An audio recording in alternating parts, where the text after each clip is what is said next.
Before we start, we do not have microphone audio for these today, so everybody on council is asked to talk a little louder, and obviously the presenters and those in the audience will have to do that. Same thing for questions and technical difficulties. Welcome to the wonderful world of buying too much stuff. So I call this District of Clearwater regular council meeting to order for Tuesday, September 10th, 2024 at 2 p.m. I would like to begin by acknowledging we are fortunate to be gathering today on the unceded territory of the Sim people who have been caretakers of this land since time immemorial. We do have two late items on the agenda so far. The first will be 7.2, Exceed Engineering, in reference to the generators. And the second one will be item 16.5, a late memo regarding the Clearwater River Bridge, the Blue Bridge as most people know it, and the plan for MOTI to close that for up to 10 to 14 days. Are there anything else anybody would like to add to the agenda? If not, can I get a mover and a seconder for the agenda with late items? Moved by Councillor Bratton, seconded by Councillor Herring. All those in favor? Okay, moving on, we have nothing under 5, 6. We're moving on to item 7, which first delegation is True Engineering, Chris Crowell and team, and we have 3 reports, verbal updates, and then integrated stormwater management, flood mitigation, and flood mapping. Mr. Johnson would like to add his hand up. Oh, sorry, Mr. Johnson, go ahead.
Okay, thank you, Mr. Johnson.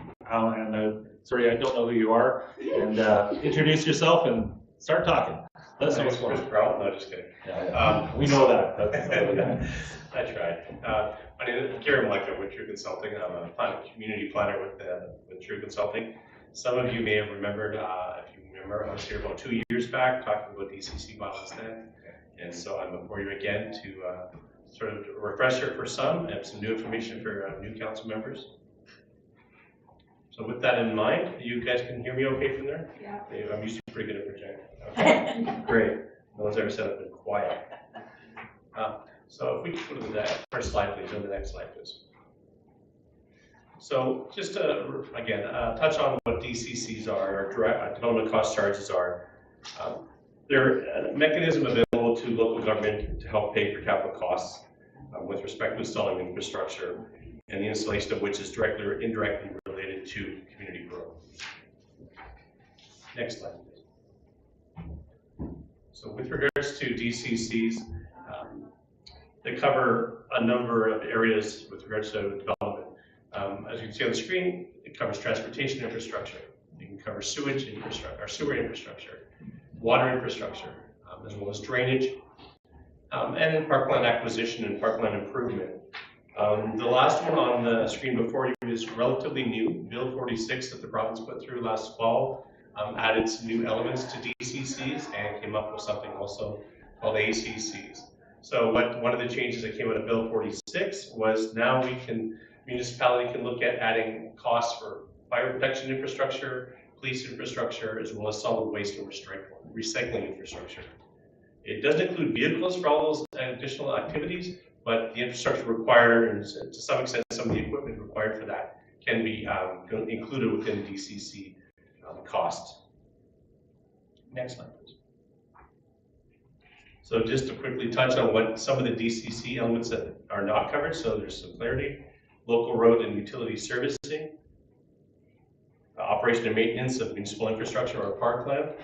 That's meant to be the responsibility of the municipality, not to be passed on to the developers or have the developers contribute.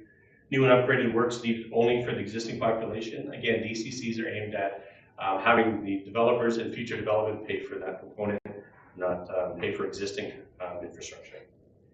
Vehicles related to fire protection, police facilities, and curbside collection, as I alluded to already. Vehicles aren't, while they're a large component to those elements, they're not to be included in DCC calculations. And then elements such as libraries, parks, recreation buildings, sports field lighting, artificial turf and sports courts, those aren't included.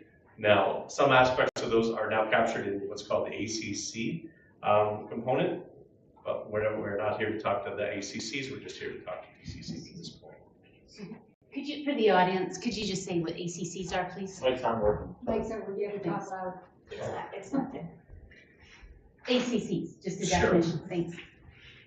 As you catch me up, I'm drawing a blank. Thank you. Amenity cost charges is what it's referred to as. So they can cover some of those sort of broader aspects that municipalities have been asking for. Like I said, park infrastructure that normally wouldn't be covered under DCCs. I think a few others there, sorry. So with respect to the methodology used in preparing DCC bylaws, it's fairly straightforward across the board. We were involved in a number of DCC bylaws with our office, and they followed a similar pattern as we'll see. So we start off with estimating growth, and then from there we move on to determining the capital projects that are involved, and that would qualify. We have to be mindful that when the bylaw is in the draft form and been given third reading by council, it then goes off to the ministry to do a review.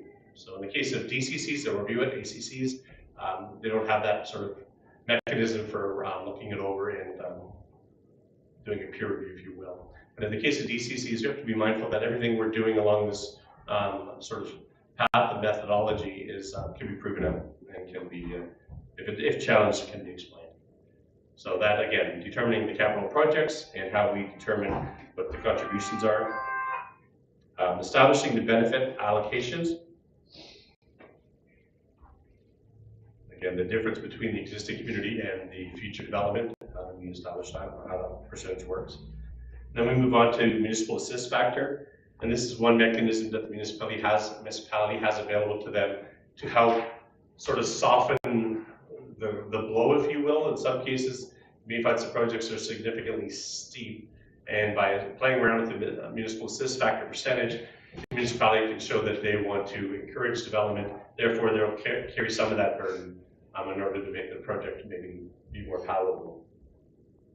And of course, one of the other components, and was alluded to already by Mr. Johnson, is the stakeholder engagement component. So we would engage the development community and get their feedback with regards to what's being proposed in the bylaw and the rates being proposed, the mechanisms being used to come up with calculations, and see if there's something maybe we're missing or something we haven't captured. And then that information gets passed along to council, so you have that in front of you when you're making your decision on that finalization of the DCC rates.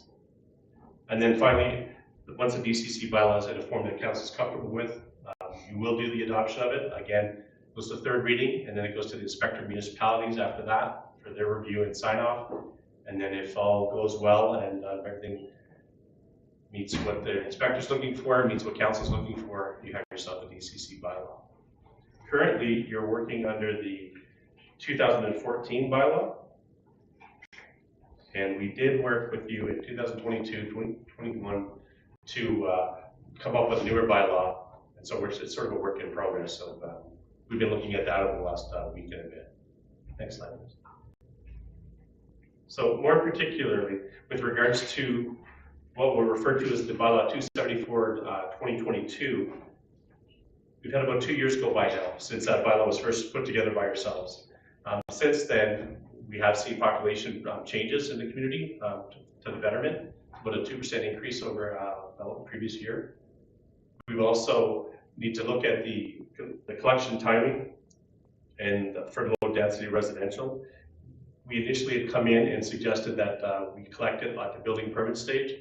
In single family or low density residential, it's sort of norm or best practices to collect it at the subdivision stage, so that's something I think we'd want to revisit.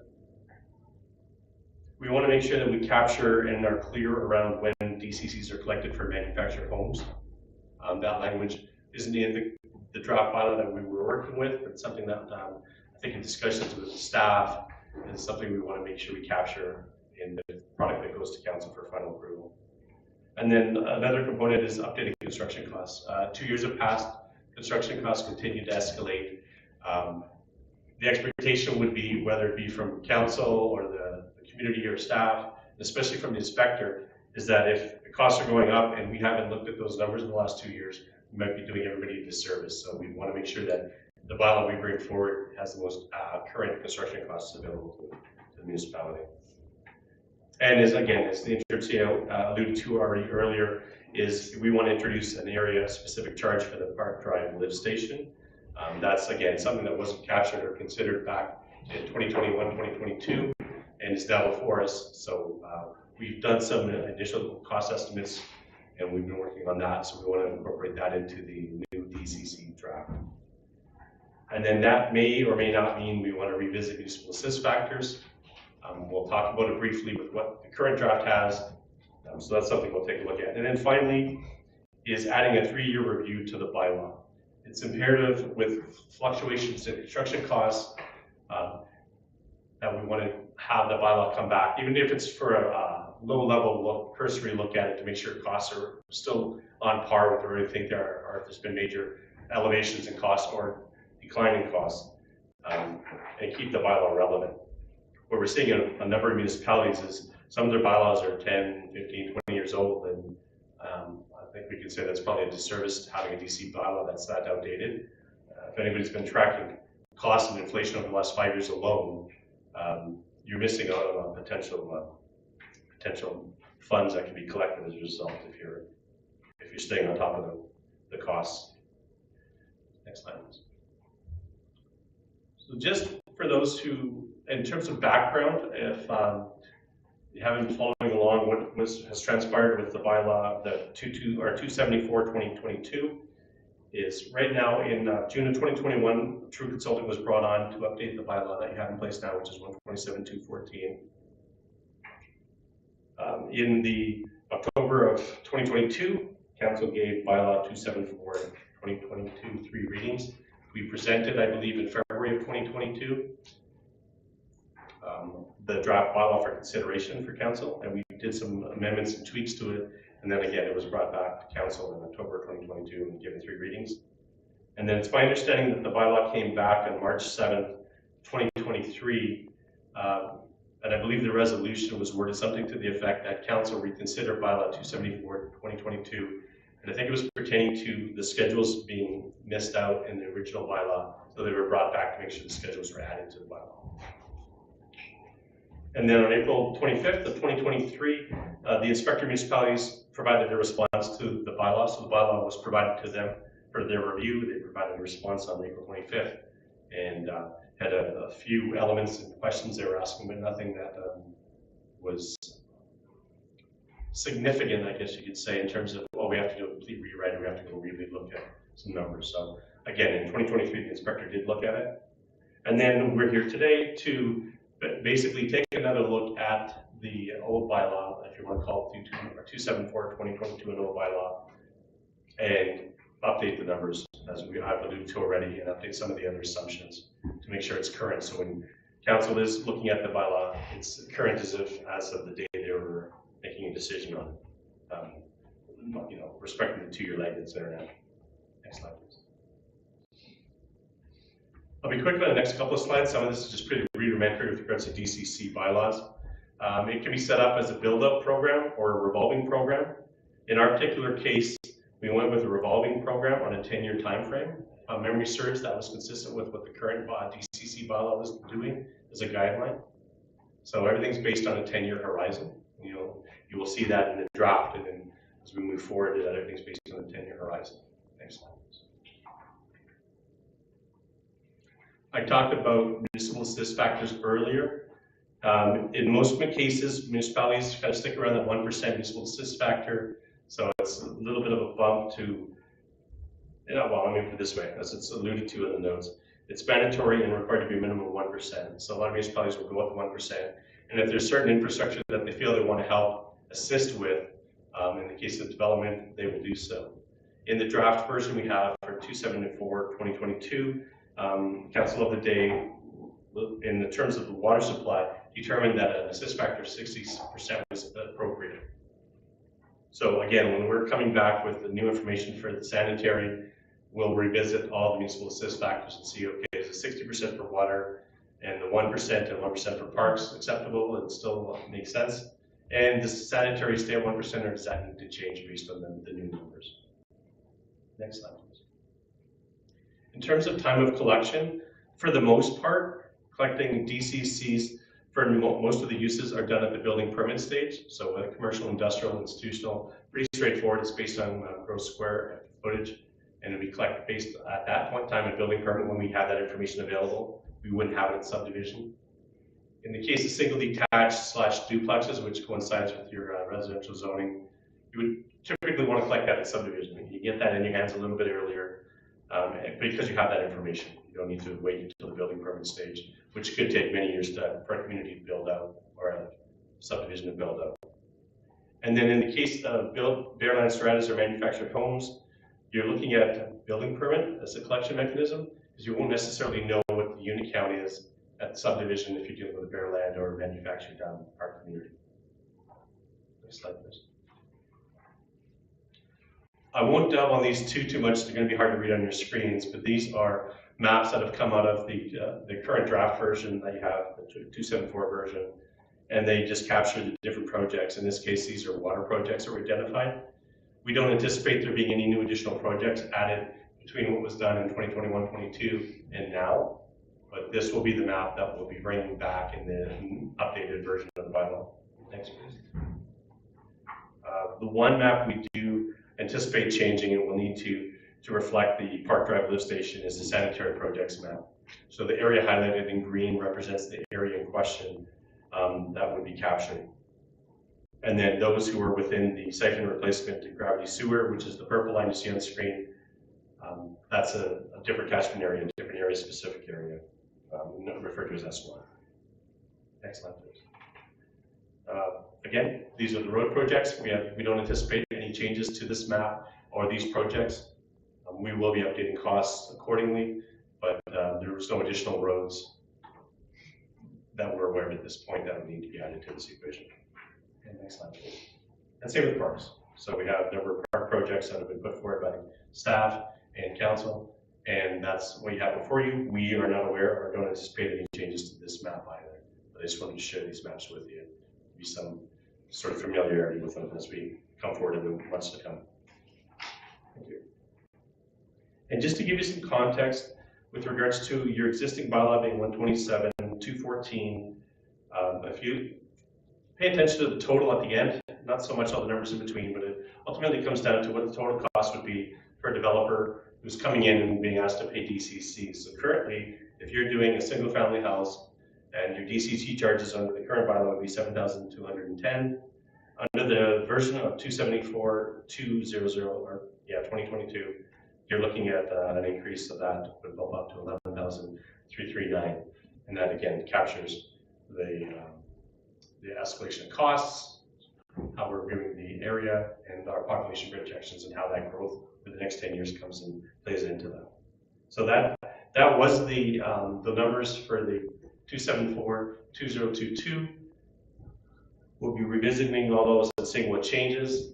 Obviously, with everything going up in terms of cost, we can assume that a lot of those numbers will change depending on the municipal assist factor, depending on the population projections and how that carries over. Some of these numbers may go up, some may go down. We're too early for us to tell you any of that now. This is just to give you some context between the previous, or the current bylaw, I should say, and the one that was being considered by council the last couple of years. Next slide, please. And then just to give you some more context in regards to other communities across the province and how they stack up, what we did is we just use a low density residential category. It's usually the simplest one to equate back and forth instead of breaking it down to commercial, institutional, industrial, etc. So just to give you some context, some municipalities can be as low as 6,500 in the case of Sicamous, and their DCC bylaw was put together in 2018. And then you could see the extreme of Kelowna in 2022, where single family would end up being a $35,000 charge on DCCs. And then you can get an idea where Clearwater sort of stacked up amongst that on the version that you have in front of you. As I've alluded to, those are some of the most current DCC bylaws out there. We anticipate a lot of municipalities are going to update their DCC bylaws moving forward simply because the province, as a result of Bill 46, started providing grant funding for municipalities to do a bunch of updates to their existing documents. DCCs was one of them. And the fact that you can now include a few other categories is probably appealing to some municipalities as well to try to capture some additional funds from the development side. Next slide, please.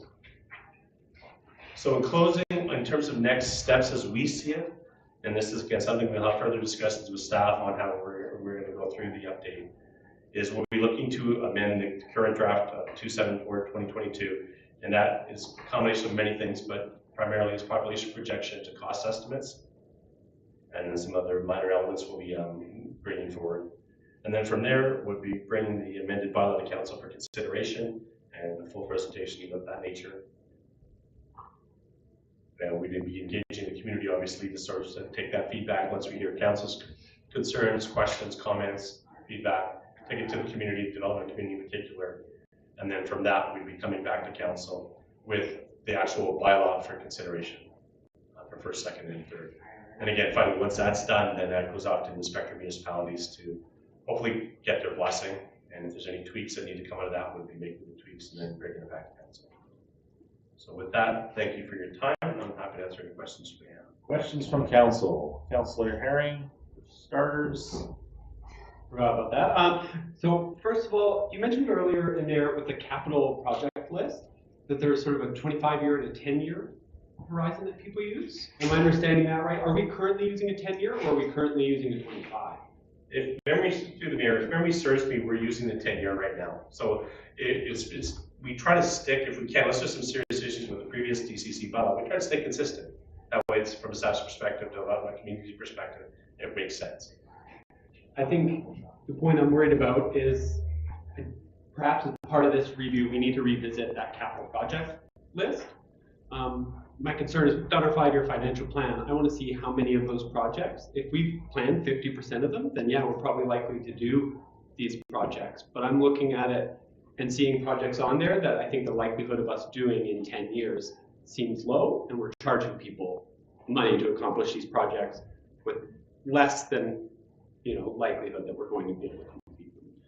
So, that's one piece I was really worried about. The other is seeing the ranking where, developers who are doing large developments, which tend to be super costly for infrastructure, because we're not talking about a minor upgrade, we're talking about lift stations, neighborhood stuff, are paying less in DCCs than somebody who's subdividing their owner build on Candle Creek Road or their owner build in Raft River. As I understand, we've got 11,300 versus 8,000, and then Merritt, Oliver, Osoyoos, Sicamous have all got lower DCCs than us for that single-family residential. And the only communities on that list that showed higher were the Okanagan generally. So I'd love to revisit our total costs. I mean, surprise, surprise, I've been banging this drum for a while. But I think we got to look at that capital project list. We got to find the balance between incentivizing development, where we give them a break so that they can accomplish building, and also make sure that we can cover our infrastructure costs so we're not asking taxpayers to foot the bill. But I do think there's a middle road in there somewhere. And from what I'm hearing, the likelihood with cost rising is us raising the DCCs, and our DCCs are already too high in my opinion. Mr. Johnson wants to say Get you in here.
Thank you. Further, Councillor Heron? No, Councillor Sim.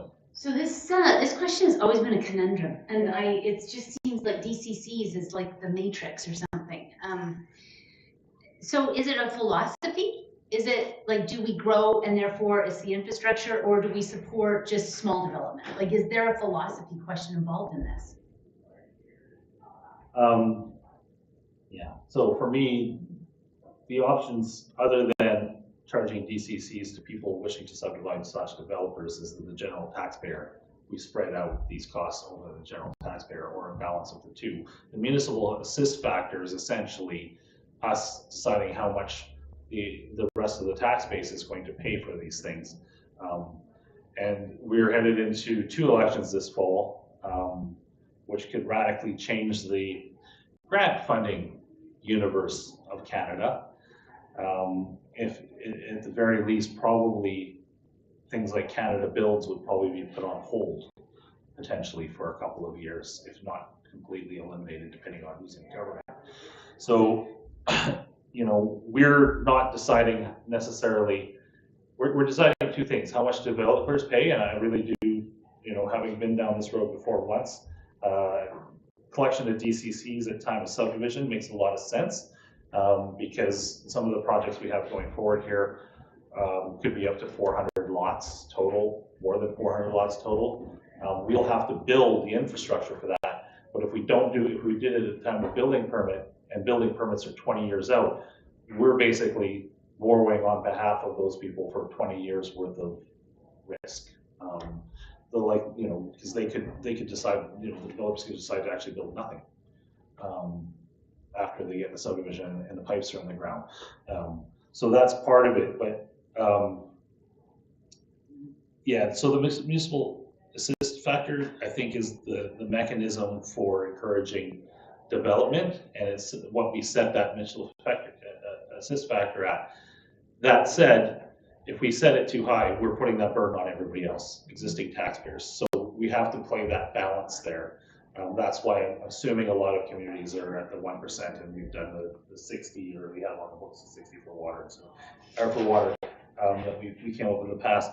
The other thing I did note on your list there, and you sort of alluded to it, Jason sort of alluded to it, is that the communities that are in the low category have DCC bylaws that are 6, 7, 8 or more years out of date. One, I believe, Merritt was 2007. So essentially headed up on 17 years out of date, 16 years out of date by the time we get ours in place. So we hear lots in the news about construction costs, and in fact we've experienced it with our own projects going up 30% in a couple year period. So a lot of this, we have to do a little bit of future planning here. So I think I'm glad that this is coming forward. There's things that I really like about this. One, there's an inspector of municipalities that does some fact checking or some housekeeping on what we're doing. The 3-year review of DCC bylaws, absolutely fantastic idea that we bring this to a table on a regular scheduled basis so that we're not caught in a situation where our DCCs are essentially, what are we, 10 years out of date-ish? Yeah. Without a review to go, are we keeping up with the times? And then with the new bills that put things like, you know, the immediate thought with fire protection is fire hall. We're going to need to build a fire hall in Clearwater that, or one, more than one. I mean, you can take the TNRD Birch Island will probably have its own fire hall. Having a mechanism in there to service new populations and new developments, because we expand to the point that we need a secondary fire hall to service new areas. That's great that that's in there, because those are costs that are monumental. Like, I think Loon Lake was $4+ million for a small area for all the things that were required to do their fire hall. You really, you know, having mechanisms to pay for these things that aren't general taxation are incredibly important. So I look forward to this process because I think we're going to learn a lot, and it's going to, in the end, it's going to be a really hard decision, but we have to do some future proofing of our DCCs and our systems, recognizing that we do want growth as well. So there is a balancing act. Yeah, go ahead, Councillor Heron. So the other piece I want to flag is the percentage of those capital projects on the list that will be funded by DCCs. So whether we raise or lower DCCs, my understanding is a very small percentage of those projects can actually be funded by DCCs because of the low growth rate of Clearwater. The likelihood that we're going to have, you know, 1,000 new homes paying into a DCC fund is pretty low. It's likely to be much smaller than that. In the past, for some reason, the number 18% is sticking out, but it's a very small amount of the total projects that could be funded by DCCs, as I understand. So we're still going to have to go out for grants. We're still going to have to go out for third-party infrastructure funding for all these things. So raising DCCs on the individual developer, let's say bringing somebody's fees up from 11,000 to 15,000, is a huge hit. Whereas for us, that doesn't necessarily put us past the point where, great, we're paying for our own project now. We're now just looking at a bit more money to go find grant dollars with. So it's the cost to the individual versus the cost to the community doesn't always equate, in my opinion. Another thing, and it's drawn from looking at things like the integrated stormwater management plan, which is coming up soon. One of the neat things that I read in there is sort of understanding that we need to simplify some of the infrastructure bills that we do. Curb gutter sidewalk for the community of Clearwater for residential neighborhoods may not be the best idea. Swales and drainage might be the best idea, because then we're having to do less stormwater management. So there's the other flip side of the conversation is, are we building too much? Like, what level of infrastructure do we really need? Do we need, you know, the really nice Chevy version, or do we need the I won't get into that, but the car analogy, but you know, how deluxe, how medium, how bare essentials do we need as far as a level of infrastructure in this town? And we do know that the wonderful award-winning roads cross-section bylaw that the council passed a lot of years ago, in reality, though it looks great on paper and gives us options, enacting those options actually is incredibly expensive. So we need to have a rethink on some of the things we do here as far as what we expect, especially in walkable communities. I had this discussion at the seniors lunch today. We're building things, especially things like trails, for 100 people to be walking them at the same time, when in reality, 10 people walk them at any one time. So let's have a thought about what we're building with scale and things like that as well. Further questions or comments? Councillor Sim. So what are you suggesting for next steps? Where are we going? What is the next step? So this is coming back, you're going to do some Yes, more work on this? through the mayor. My understanding is, talking to the interim CEO, is if the direction is given by council to proceed with basically revising, updating the current 274-2022, True will be tasked with going and updating the existing calculations and projections, etc. Adding some of those elements I alluded to. And with that, I see Jason's hand up. Go ahead, Mr. Johnson.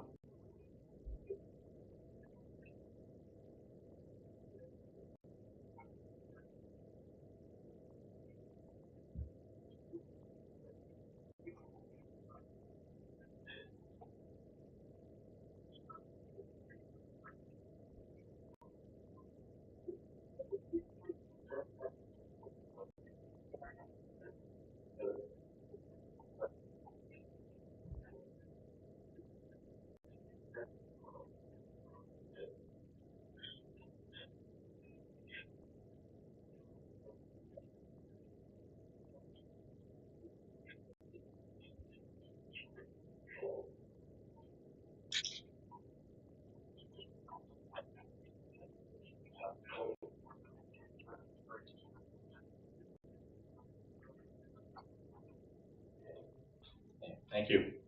Any further, Councillor Sim? Yeah, so when you talk about going out to the public for public consultation, and from what we've just heard from Mr. Johnson, is that we've got 3 developers who are key. So are we looking for community input on those 3 development projects, or are we looking, like, what input are we looking at? Yeah, through the mayor, it's development industry in general. But I hazard a guess with the bylaw being what it's going to be, that this discussion we're having, and what Mr. Johnson's alluded to already, is we will probably be expecting the 3 key developers that are going to be impacted the most attending this, or we'll be reaching out to them to get their feedback and their thoughts on this, because ultimately a lot of the DC bylaw does come onto them.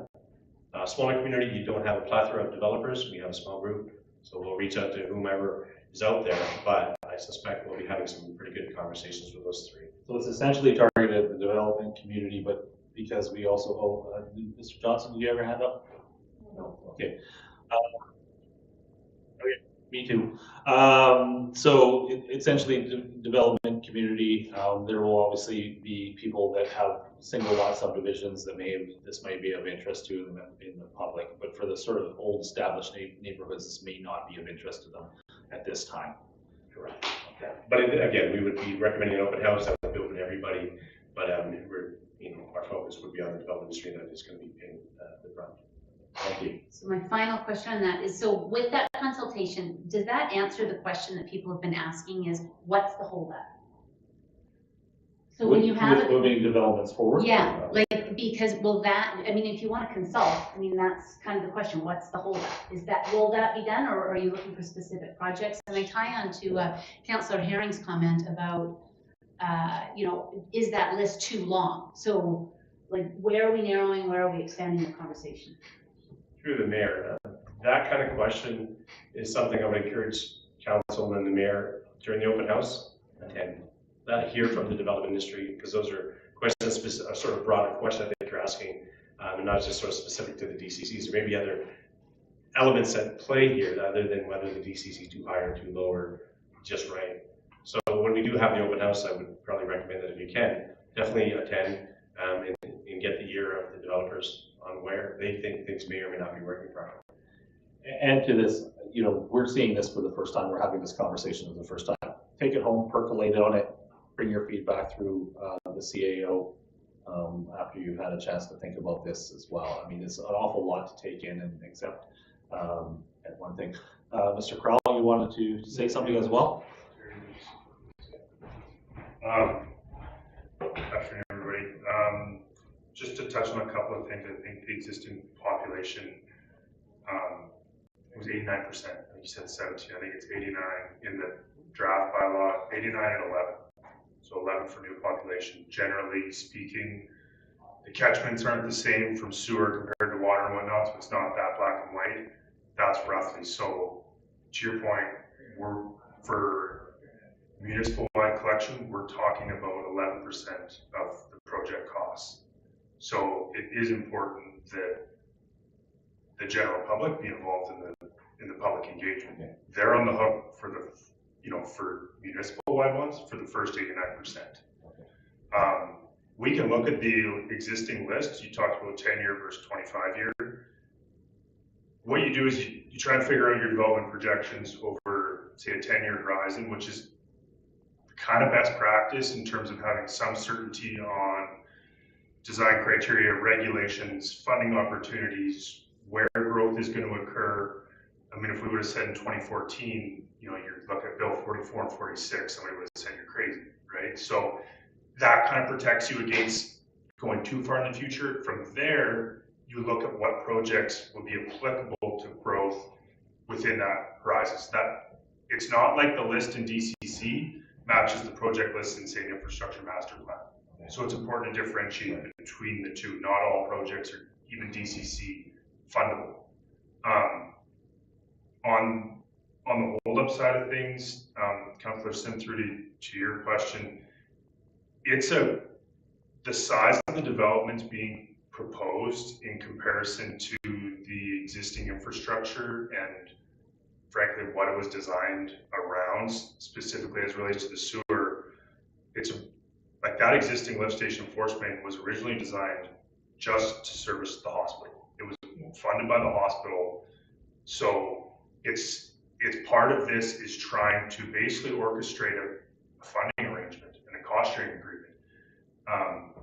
The best way to do that typically in this case, where there's more than one developer that could and should benefit from an infrastructure, is to make it DCC fundable. And that way people are paying into a project based on what they're going to be contributing against the capacity. So it's a little bit complex in terms of the number of people at the table and trying to come up with something that's good for the developers and also good for the community. And that's kind of what we've been wrestling with over the last number of months. And this is what I think what Mr. Johnson is saying is this is what we've come up with in terms of the best way to move that process forward. One way or another, we need to move it forward. It's what's best for the district, and this is the appropriate process to go through in order to establish a funding arrangement and make sure the right people are paying the portions for the right things. And that includes the general population. Just on one of your points there, to sort of understand the scale of what's being proposed potentially here. My understanding, and staff can correct me, is the current number of homes in Clearwater is around just under 1,200, I believe, somewhere in that neighborhood. And what's being proposed here is potentially 400 plus. Yeah, and the zoning isn't helping with the doors versus lots Yeah. discussion, which are two different things, Yeah. right?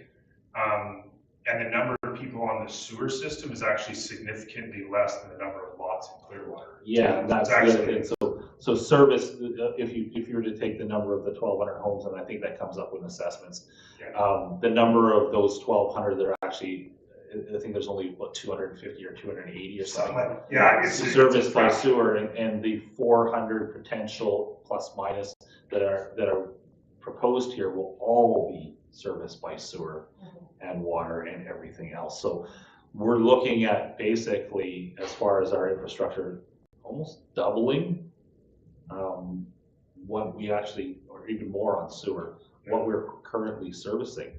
And we have to think of it in terms of that as well. And then how much does that get spread along taxpayers as well? We've been fortunate in the past to get grants and stuff to upgrade the sewer, the end of the sewer system that will probably be able to take the capacity of this. So it's really just a distribution that will need to be part of this conversation with the developers. So some of that cost, to your point about grants and that sort of thing, we've actually already achieved that already through past good grant cycles and planning there. So yeah, it's not as simple as house to house to house in Clearwater. It's a lot more than that. And I think this is, as far as the ability to expand Clearwater in a specific area, is massive, once in a lifetime kind of change. It is, and that's important. I think it puts it in perspective of the magnitude that we're trying to make it feasible for these developments to proceed at the same time as balancing that with making sure the existing population is taken into consideration, and you're kind of weighing, those two things, and staff's done a good job in trying to balance those things, because I think everybody wants these developments to proceed, so. Councilor Herring, have a follow-up? Yeah, I guess the other question I have is where do community amenity agreements fit in there? Community amenity contributions, I think they're called, CACs. Yeah, so that's kind of a whole different topic, so that's what was, CACs is more of a Lower Mainland thing, they've historically been frankly, a bit of a backroom agreement arrangement things. The province has tried to formalize those through amenity cost charges to try and fund, I think it's pools, it's libraries. Mr. Johnson, you want to cut me off on this topic, maybe?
Thank you. Anything further from council before we move on to the next one? And think about this. I mean, there's a lot to think about here, and bring your feedback back to staff or through the CAO. Go ahead, council. So is there a timeline attached? Like when are we gonna, when would it be like council's feedback? When do you see moving forward? I mean, there has been some anxiousness within the community. And then the last question, and maybe it has to be put through you, Mr. Johnson, is what this looks like, because when people hear about the cost to it, the question automatically comes up, well, what will be raised as a result of taxes because of development? So is it a one or a two-ended financial equation? Does that make sense? So it's not just what's up front, it's what comes after it's all built. Anybody want to touch that? Simply on timeline.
And so, and to the first question is timelines. What are we looking at?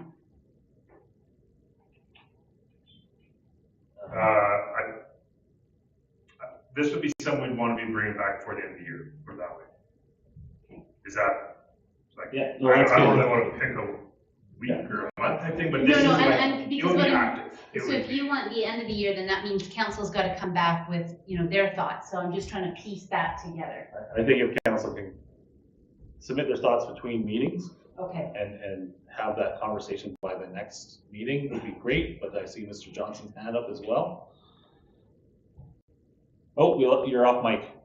You,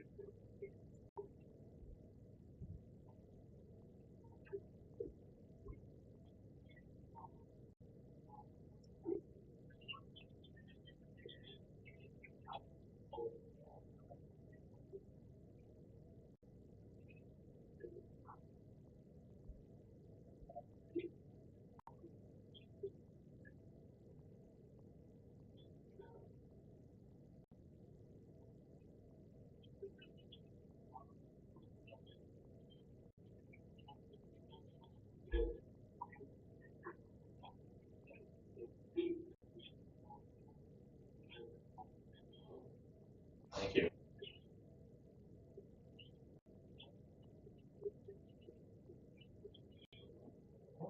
Thank you. Councilor Herring quickly, and then we should move on because we've been on this for a while and most of it can be feedback after. Yeah, just one thing I wanted to flag, that last time we checked with Kamloops, or with TNRD rather, about our numbers, about 30% of the builds in Clearwater were owner builds, which when I workshopped that with other folks at UBCM, they're like, that's insane. That's like a lot of owner builds. So with, you know, those numbers could have changed since then, but I doubted Clearwater is that kind of town. A lot of people come here to retire, build their home, right? And so we have a high amount. Is there a possibility to have exemptions or a higher municipal assist factor for owner builders? So no, so they have to be this subject to the same thing as a developer, even if they're only building one home. assist factors just vary by infrastructure category. There are exemptions.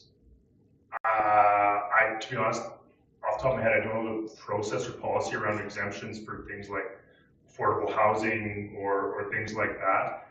Whether owner builders would qualify as an exemption thing, honestly, I'm not sure. But no, you can't vary assist factors based on that, as far as I'm aware. Mr. Johnson.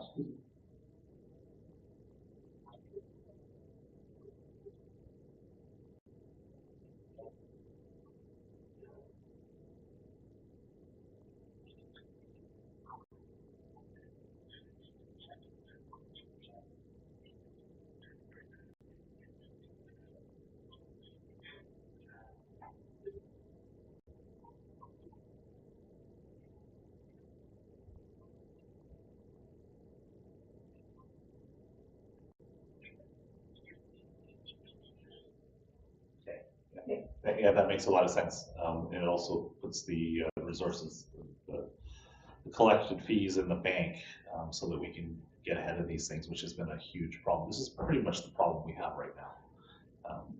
Okay, cool, thank you. I'm gonna just say, let's end this conversation on this. Thank you for your presentation. That was excellent and lots to think about. And we'll move on to the next part of Drew's presentation, which is integrated storm water management plan. And these are very thick documents, so be kind to us.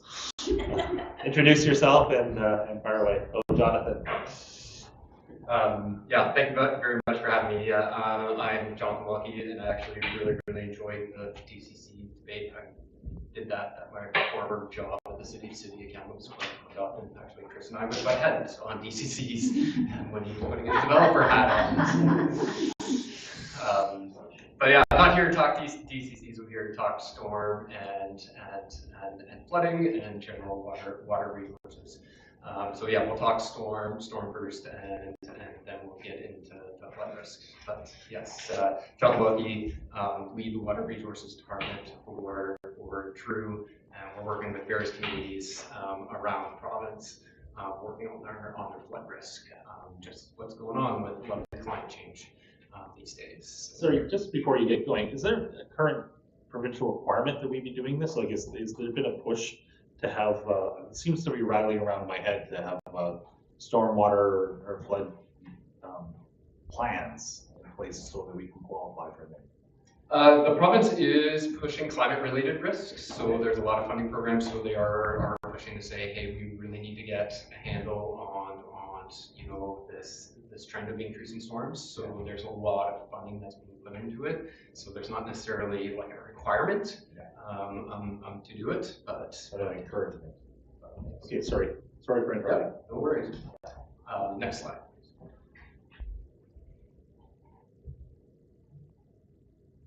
All right, there we go. So we have, we're gonna have two presentations kind of in one. So we're gonna start with stormwater. We'll have a few questions in between, and then we'll move on to river flooding. So we're talking kind of urban stormwater management. If you really want to flex your Latin, you can call that fluvial flooding. But we're going to talk about the different systems that you generally have in a municipality. So that's the minor system and the major drainage system. We'll talk about your infrastructure, the major flow paths through the community, climate change, and then the major recommendations that are in that big, thick report that you guys have there in the slide.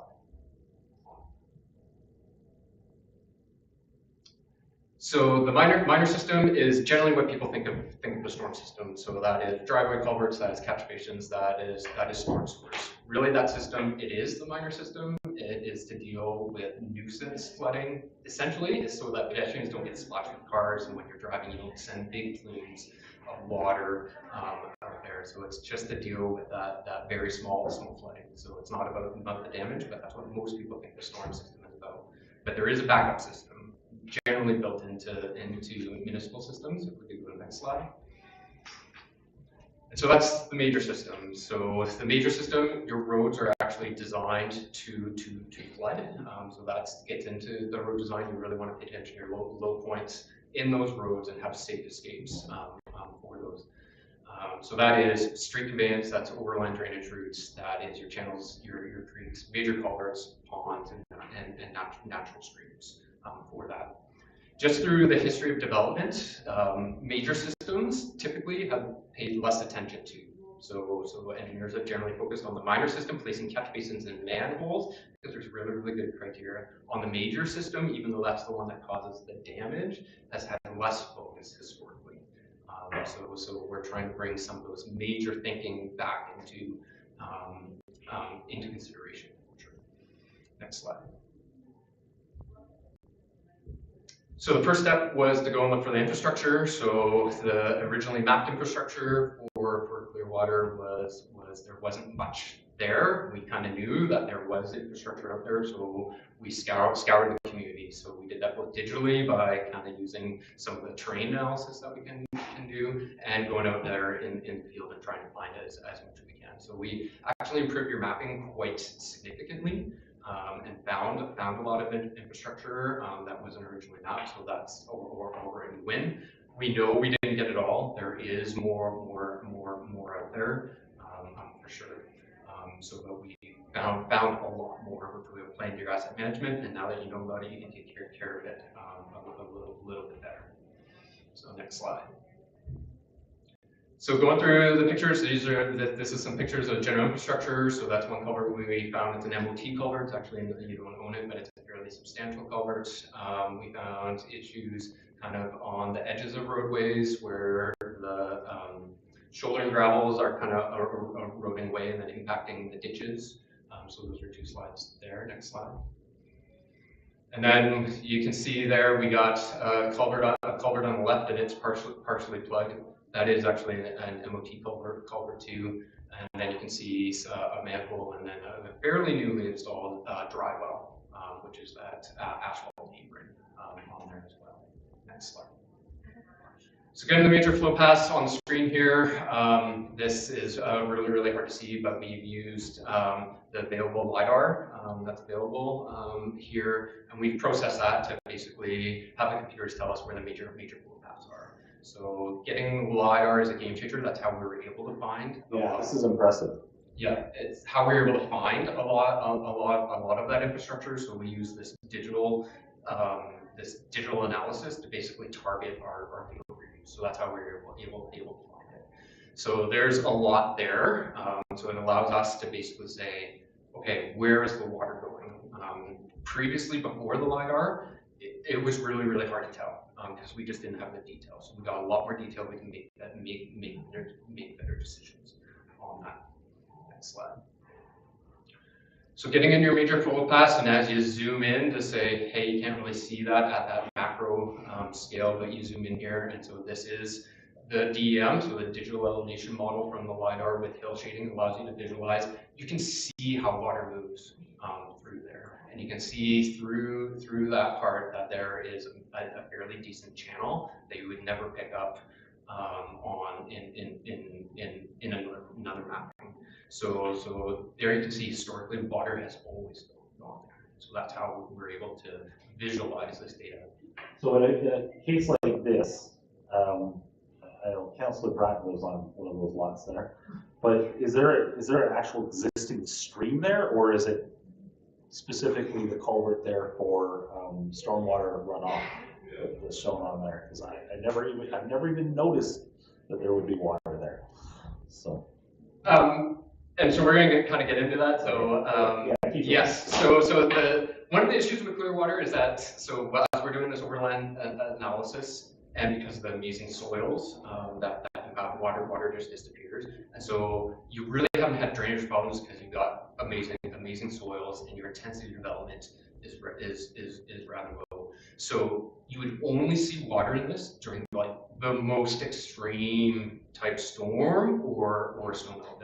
So it would be kind of considered ephemeral. So it is questionable whether it meets the definition of a stream under the Water Sustainability Act. But it is a drainage flow path for sure, and needs to be considered into the planning of a community, because you fill that in, and you're going to compromise your drainage system. So that is a natural feature, and it may not have been considered typical drainage as people think of catch basins and stuff, but that is part of Clearwater's drainage system for sure. And you need to recognize that it performs a function, and it's performing a function right now. Just a question. You're mentioning dry wells. I know it was a couple. What is that? So a dry well is basically it's a big pile of rock underground. So it's a way for us to get drainage through a catch basin. There's a rock reservoir underground. It goes into that rock and then slowly infiltrates. Oh, cool. So we call it dry well because it's dry and it acts like a well, but it's promoting water into the ground, and that's the primary discharge strategy that you have with water. It's an unwell well. It's an unwell well. Okay, thank you, sir. Yeah, we'll go to the next slide. So we get into climate change, and so in BC we've been experiencing climate change quite readily. There's a lot of work that's been done in climate change modeling, and so it is anticipated that storms are going to increase over time towards the end of the century. So climate change modeling is fuzzy. There's a lot of future forecasting, a lot of emission scenarios. How is the world economy going to go? There is a lot of fuzziness in it, but the consensus is that basically the intensity of storms will be going up, and right now there's been enough emission that's going to continue for that. So we're anticipating a fairly significant increase in storms. So it's 35 to 40%, depending on what level of storm that go in that. Next slide. So when we combine all that together, so we have overland analysis, we've started mapping more and more of the infrastructure, and what we did additionally is we did a sinks analysis. And so those are the blue blobs that you have on there. So those are localized depressions. And Clearwater was a little bit of a challenge because I classify it more as like a disconnected network. You basically have these flow paths that go into sinks, and then the water disappears. And so that is how you're discharging groundwater in many cases, because you have those great soils. And so you're ponding the water and slowly getting it in. So it doesn't look like a typical drainage system, but it's also an opportunity for the community. So when we do the sinks analysis, it's really saying you really don't want to develop in these holes, and you want to recognize that they're serving a stormwater function. And so in certain cases, you could engineer around them, or you can solely protect them or modify them in some manner. But completely removing them over time, as you do more and more, that will cause you problems over time. So we need to really consider those sinks as drainage features. Next slide. So key recommendations, and granted this is a super quick presentation, it's a simple overview of a very long report. We skipped over a lot. But with Clearwater, one of the primary ways that you discharge stormwater is you have your roads draining into swales or boulevards, or basically landscape. The recommendation is to keep that drainage system. is to leverage that landscape, leverage the absorption of the topsoil on those plants and evaporate over time, and then you have those great underlying soils. So we looked at trying to create a continuous network, or say, hey, can we get a continuous flow path to a safe stream for some locations as we're kind of looking at future development. It became horrendously expensive and nearly impossible to evaluate. And so we had to switch, from a typical drainage system to thinking about a disconnected. One of the ways to do that is spread that stormwater out and basically micro pond, which is how it's operating right now, and to leverage those over spaces for that. So you look at that. The other recommendation is the creation and adoption of a watercourse bylaw. So when we were describing that one area over there, that is classified as a watercourse, not necessarily a stream. So the Water Sustainability Act has definitions for stream, but watercourse bylaw expand that. So watercourse bylaw can protect those overland paths, and it can protect culverts, and it can protect all that on private property, where you can say, hey, that is part of the drainage system for the overall municipality, and it needs to protect it. You're not taking ownership of that. All you're saying is that if you want to touch that or modify that you got to just come to the city so that we can evaluate if it has impacts or not. The other part of that bylaw is really to protect that boulevard space by kind of staying on that boulevard space. People like to take over their boulevards and they don't truly understand it's forming a drainage feature. So this is what other communities have issues with, is where people will install a parking pad on the boulevard, or they'll extend their driveway and they'll take out that small swale. So that watercourse bylaw also gives you the authority to go in and fix it, right? If someone is playing silly bugger with the drainage system, either purposely or unpurposely, it gives you the ability to go in and fix it and then charge that back to the person, basically to the landowner. So it gives some extra authority to protect that drainage system, and if things go wrong, it gives you the ability. What it doesn't give you the ability is to go in and make upgrades on that. That's a different type, because it only protects existing. It doesn't give you the ability to go in and upgrade immediately. So as I said, recognizing those boulevards, taking a vegetation first approach is really, really good. So this will prolong the life of your rock pits, because it will treat the stormwater and stop that sediment from getting in, so you can actually extend the life of some of those underground assets for that dry well / rock pit. So the Okanagan Basin Water Board has put out some great documents that show kind of the more sustainable, innovative drainage features where we're ponding and soaking in. So there are some great guiding documents out there as well. The other recommendation we've made is to increase the renewal budgets for your existing dry wells. So we found quite a bit more. You guys have had some failures of those dry wells, so putting on your asset management hat and replacing more and budgeting to replace more of those dry wells is advisable as well. And then generally is what we found out there is a lot of half-buried infrastructure that was half-performed.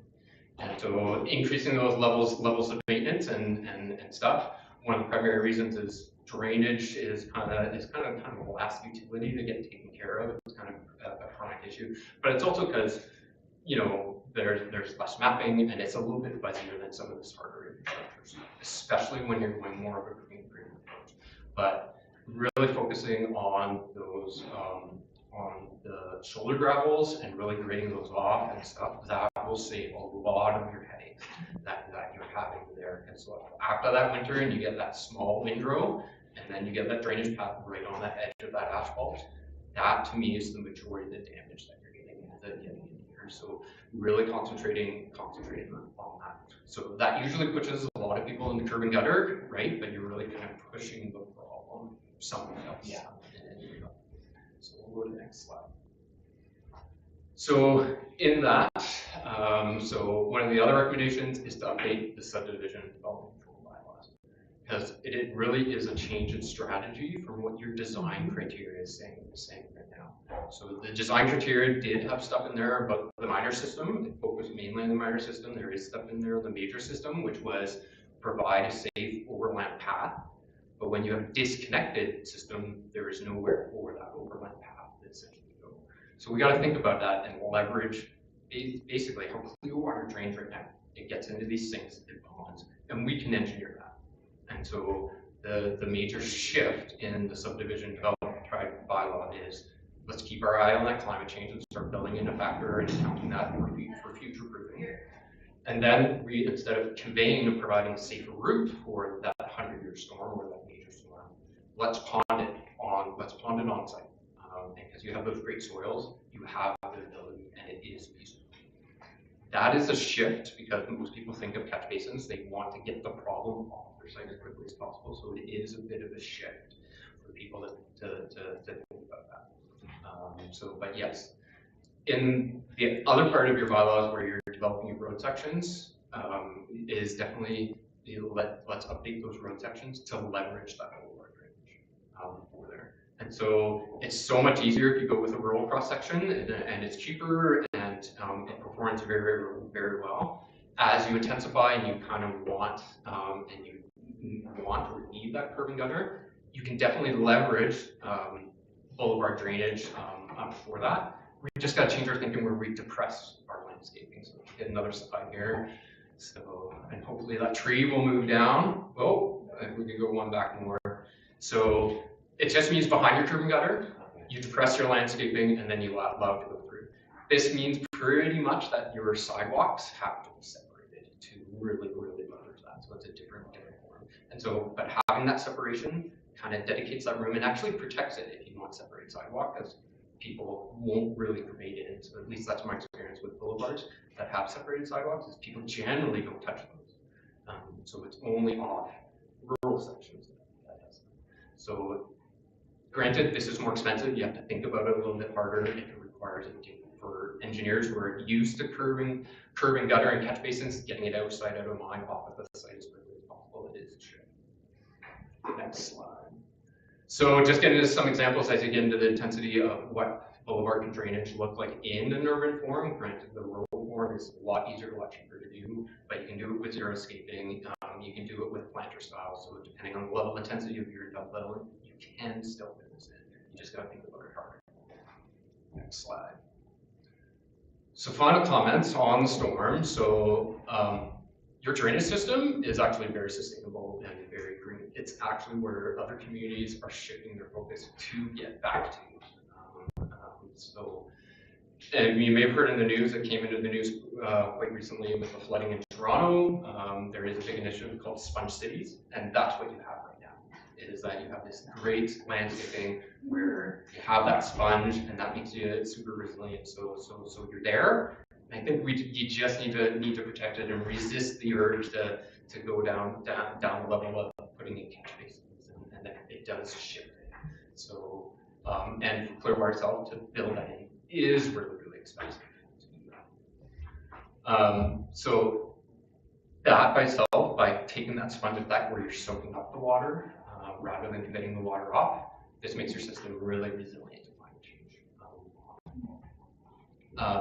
And so with some bylaw tweaks, we can support the existing drainage system that you have there, but also allowing development. So you'll notice that there are no drainage DCCs, because primarily we're dealing with all that drainage on site. So we originally contemplated big trunk stores and stuff, and looking at your system and available funding and impacts to development, that this is the better recommended strategy for that. And well, I think now would be a good time we can switch our brains over to river flooding, but I think we have a bit of time for a few questions if you want to focus on stormwater. You're welcome to save them to the end as well. Any questions on stormwater? Councilor Hare? Just one. When somebody builds, at what point is the assessment of the stormwater built in? Is that part of subdivision? Is that part of building permit? When do they need to assess the drainage of their property? And that's on the responsibility of whoever's building, correct? Yes. So if you have basically a single lot subdivision and a single house. And it's fairly typical where they're just not paving the whole thing. And so we can start looking into the bylaw to say, hey, you can only pave so much of your property as the intensity of development goes up. But for a single family house and it's just a one-off, you don't have to do any calculations. Just allowed to go through. So like they don't have a storm service, you know, if they can direct their roof leaders to that landscaping and do those principles, you don't need to do any analysis like that.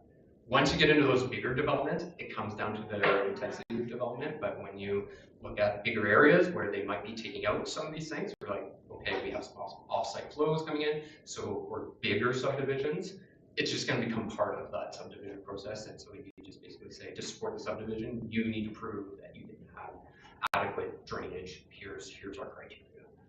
But for a single lot subdivision, I would say just keep it going. It will have minimal impact.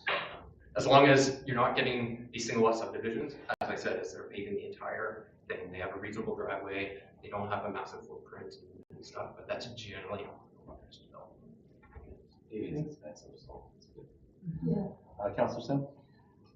With you were talking about the boulevards, and so we've got a number of green boulevards, but you've also provided the example of the xeriscape. In your opinion, is one better than the other? It's really how you treat your boulevard comes down to the level of maintenance and the look that you want. So for that xeriscape one, you should see it was highly manicured. You can tell it was really well taken care of, and you can just and then you can just have simple grass, and that grass doesn't have to be well. So it really depends on which one. Both work fine. It comes down to kind of a look that you want to maintain.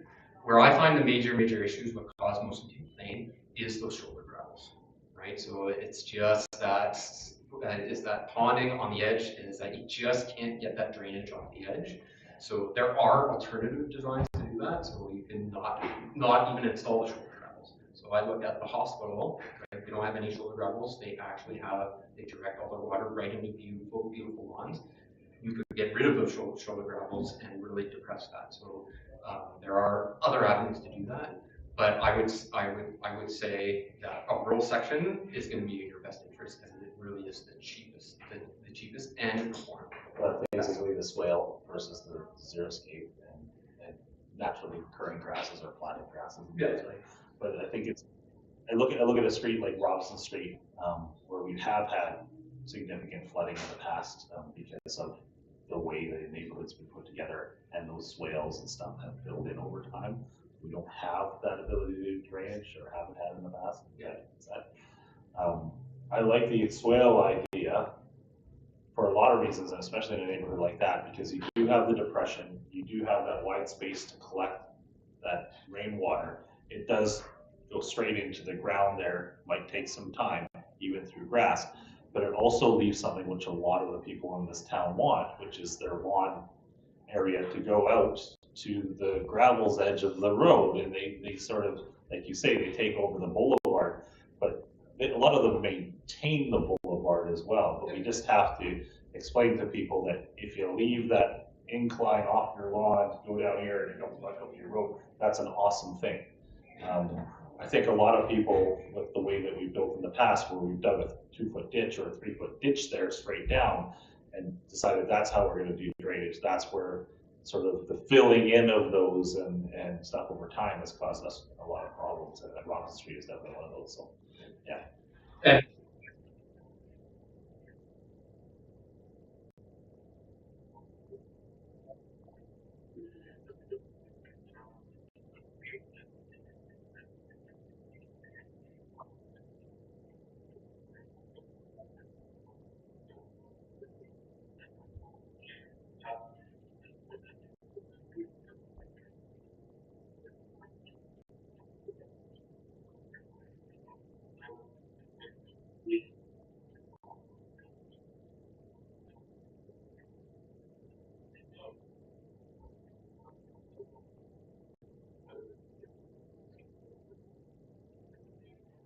That's great.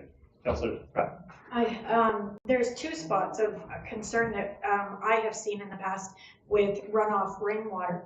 is down Steeks Hill, and all the sand runs onto the road. And then on the other side where the old hospital is, where the new path is, it's actually eating that, it's undermined it. I don't know what if putting a culvert in, or I don't see it being a natural way. It's gonna eat away the road, so I don't know what the fix would be for there. Yeah, and so when you have those steep roads, you're gonna have chronic issues just because of the steepness. And so the only real way to do that is curb and gutter with a storm sewer, and then finding a place for that to discharge. I know that was contemplated during the time, and it became too expensive to basically sewer those, to try to capture that, so that that water doesn't gain energy and then cause that pollution. And so we had some there, and it's just like, what can realistically be done there? And we're just like, unfortunately, on those ones, it's just that you kind of have to live with it, unless you really want to pay that premium to put in a storm sewer just down for that section, and then we got to find a place potentially for it to go. Not that it can't be done, it's just that for the cost, it seems pricey, and you're probably better just managing that damage over time, which is another strategy, but that would be the recommendation on that one. But we can come up with options to do it, but it will be very, very expensive. So some of those areas, like on Park Drive, on Trail, we're looking at putting like wash rock, Oh, I see. slow it down. Instead of all the sand. Yeah. Yes. But you will have issues just because of Yeah. the steepness. Okay, thank you. Move on to the next one. All right. Thank you. So if you want to flex your Latin on rivers, what I would call the fluvial flooding for that. So we got fluvials and the fluvials. So on that front, we're going to talk about some of the previous work that's been done. We'll talk climate change again, different story on this one. So we got talk about the flood modeling that we did, general overall flood mitigation strategies, the projects, and then kind of some closing thoughts and next steps. Next slide. So, been a lot of mapping being done in the province. There's a big push back in the 70s, 80s, and now there's a big push now. So, your previous flood mapping was from 1982. So that's what the OCD is currently based on. It was in 2019 when it was the federal government and provincial governments were kind of recognizing flood risks as an emerging issue. So in 2019, there was a big flood risk assessment for the entire Thompson watershed. Thompson watershed that was done by Fraser Basin Council. They then turned that into basically base flood mapping. So that was done in 2021, where you got some detailed mapping just for Clearwater.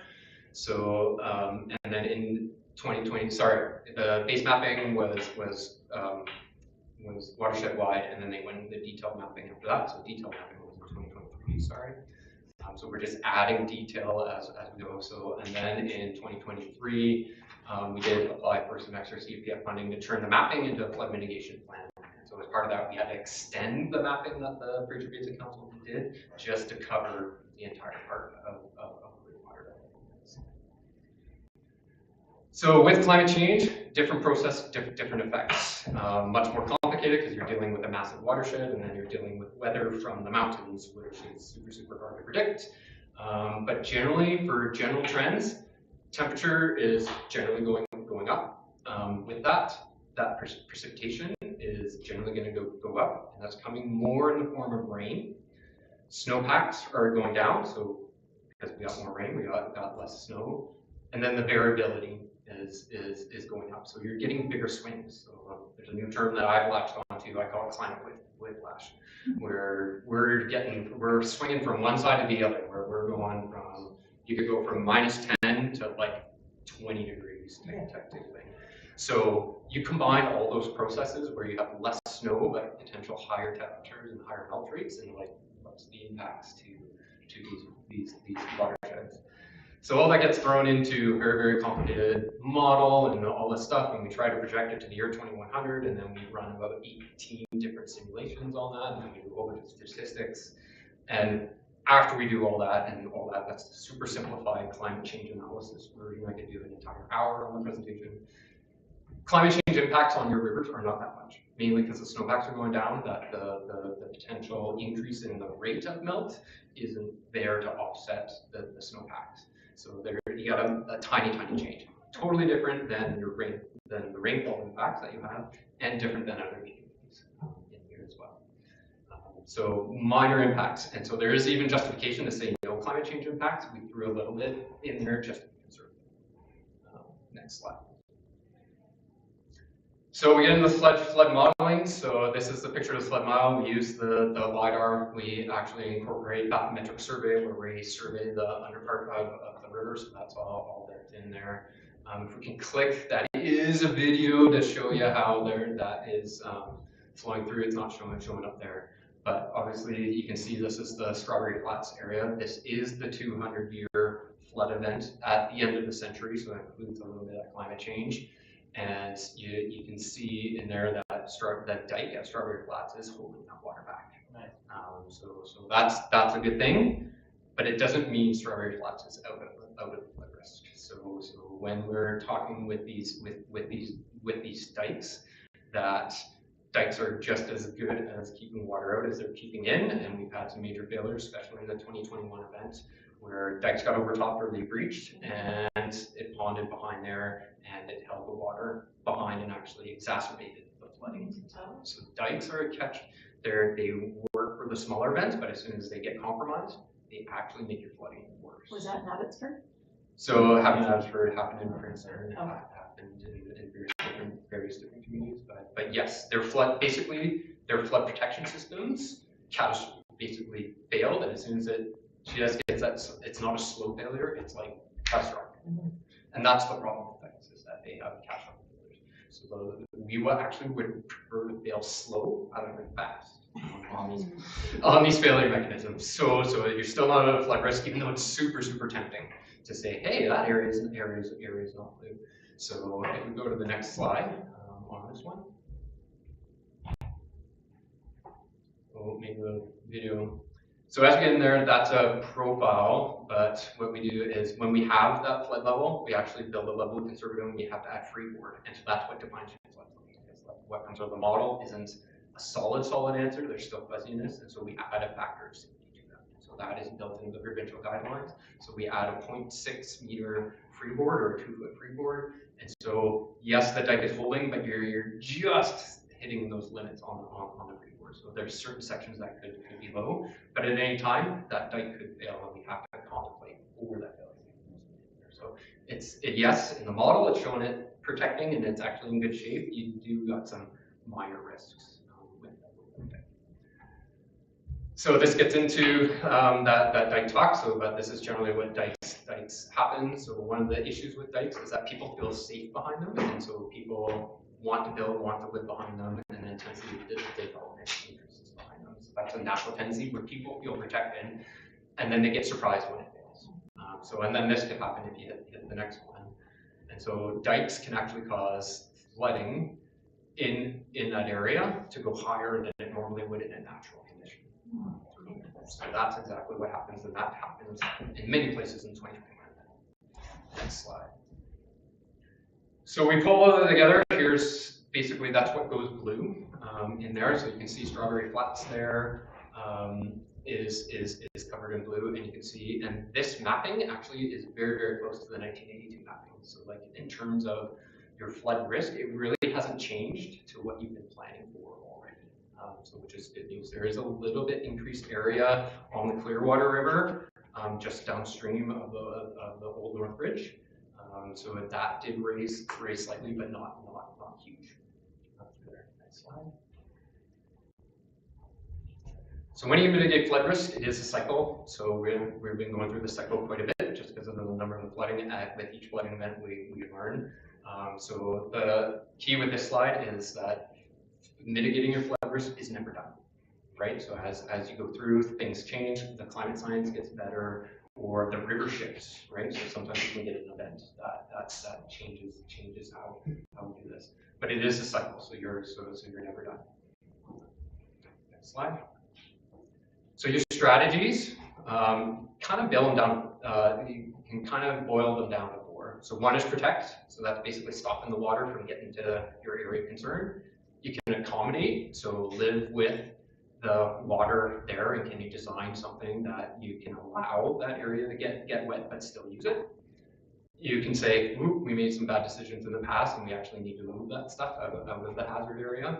And one of the ones is just avoid it all completely. Just don't get in, don't get into the hazard area as well. So just try to give the rivers their room.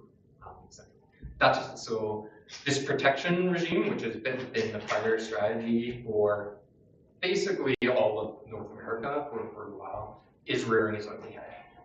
Where we probably made some decisions without fully understanding. We intensified the floodplain, and now we have big issues. So next slide. Those mitigation strategies can be further split, and this is built into the funding plan into non-structural and structural, so you can have policy side stuff where you do analysis and set policy, and then there's the infrastructure, so structural. So there are non-structural elements to mitigate your risk, and then there's structural. So on the non-structural side, you can get into flood response plans and warning systems, and the softer side of mitigating risk, and then the structural is basically infrastructure. How do we build something to protect ourselves? Next slide. Getting into the projects there, so we have a big long list of projects with some decent costs to there. Your highest priority project is the Old North Thompson Bridge right here. So we've already secured funding for that, so we're started on that project. So we did have identify some riprap failure on there, so we want to take care of that. And so the other parts are more getting down to more around the water treatment plant. So with the water treatment plant being just behind that dike and being at the low point of that dike, there are some issues there that we potentially want to deal with there. So those are your two next highest priority projects on there. And then we got a whole series of medium projects. So there's quite a few in there. Don't have time to go through them all, but I'll highlight a few here. So this is a map of where those projects are. It doesn't show up that well on the screen, but the majority of them are around Strawberry Flats. So we have the bridge. There's not that much flood risk on the Clearwater River. The majority of your area is around the sewer treatment plant and Strawberry Flats. Next slide. So getting into the North Thompson Bridge there, so that's a picture of the Coquihalla Bridge failures. The Old North Thompson Bridge is the same design type as those, so that is the failure mechanism that could possibly be there, which that is probably the most expensive asset Clearwater owns, and so mitigating that is a good idea. Next slide. Getting towards the water treatment plant, and we also public works on there. So those are some key critical assets. So there is the potential for the sewer treatment plant. So we drew that line basically where those blowers are to say what the electrical. So we have proposed a floodproofing project that says, hey, let's look at that electrical. Let's potentially raise that. What can we do? So we've had successful projects in Keremeos where we've raised all that electrical and focused on the key components. So not necessarily hard protecting the plant, let's just move the key stuff out of that. So that's part of that accommodation. Same idea with public works. So public works,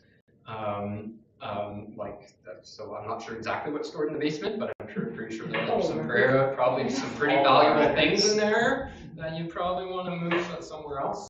And so having that type of lens, you're like, and so it's just like, yeah, maybe we need to put that in the shot. And is there something we can do now to floodproof that? Like the other thing I look in there is that propane tank way by the shit there. And it's just like that thing, that propane tank basically floats up, right? And is that flood protected? So we need the other types of things. The other thing you need to keep in mind about public works is that when you're during a flood event, you need the ability to respond. This is where all your equipment and your response is, and during the flooding event, you may not be able to do that. So floodproofing that, or even contemplating a different location, is probably good because that's key critical infrastructure that you need access to when it's compromised. So we need to think about that. Next project. Or sorry, next slide. This job sucks. Like, did we position everything in the worst possible spot? looking at the LiDAR, it looks like our public works yard is in the lowest part of Strawberry Flats. It's not in the lowest part, It's close. but yeah, it's the whole area is flat, right? Yeah, So it's okay, yeah. like it's really hard to know exactly where the lowest point is, but the whole area will flat. I was just curious if the soil type is considered like, it'll drain pretty well, as maybe not during the flood, but as soon as it's over, it should. So like after the flood, like it will take time for sure. I think you might be getting into a pumping situation. It could, like, you're not talking it draining in a day, you're talking weeks probably. So the other thing to consider in the soils is that, like, when you're doing the flooding event, is that if your deck is holding, is that you can get water seeping out from underneath. So that would be more concern. Like if you get a flooding event, people are going to be out of their houses for months. Like all the houses will be damaged, there won't be that many people in there, but it will take some time to drain out. Getting into some of the other projects, and this is a bit of a risk, and sometimes when I mention this, people are like, that will never happen. And so there is a bit of a landslide risk where the land can slide. So as you get into that Forest Service road, that road is getting chewed, it's completely eroded out. It's going to start toe erosion into there. And as you lose that toe, that whole area could slide in, block the river. And we just had a recent test case in BC for the potential. So there is a bit of a risk there. I don't think it's a tremendously high risk. I just don't know the total risk. For that, just because I'm not a landslide guy, I see a mechanism for there. So I would say, hey, let's do an analysis to say, is that landslide risk? How is it real? Is it not real? But if you do get a landslide, that would be catastrophic to the Strawberry Flats area. It would potentially not. So looking at that, if that landslide risk is not that bad, then you have more time to potentially deal with that. So it's more, we don't know the risk, so that's why I got a little bit of a higher priority, just because we don't know the total risk. Next slide. So we do have some land use regulation. So you have some okay land use regulation built into your OCP. It could be improved. It could be updated to the recommendations in the report. And so all that is basically abiding by flood construction levels. So we say, hey, we know the water's going to get to here. Everyone build your houses up there. So the picture you see below is from the Red River. You can actually see the dike in the background. Those are the trees. The dike compromised, and you can see that they purposely designed those houses and that those are on little tiny islands that they're dikes and protected, and then they can get back into their houses after the flood. So that is the benefit of doing the land use regulation. Next slide. So some final comments. So this is a process, not a product. So a lot of people like to take this and they treat it as final. So we're always open to other ideas, and just because we identify this project, as new information comes in, that may shift where these projects go. As I mentioned, it's a cycle. You're really never done mitigating risk. Climate change is not significant for Clearwater, so it's not a decent flooding risk. It's not like the Princetons of the world or the Merricks of the world, so which we're struggling and working with some of their challenges on there. I would say Clearwater has a lower flood risk than most other communities, and that is primarily because of your land use regulation on Strawberry Flats. Because you made a policy, let's do less intense development on there. It's super tempting to want to develop those super flat areas. They're easier, potentially sewer that area, but that's one of the reasons why you have less flood risk. So you have mentioned that you put some stuff in there. It could have been so much worse. I would say that there was some good policy put in place. Just quickly, maybe touch on why say compared to the catchment, it's a Princeton versus Thompson side of the catchments, and why these kind of sea rainfalls are last. This seems relevant as to why it's done.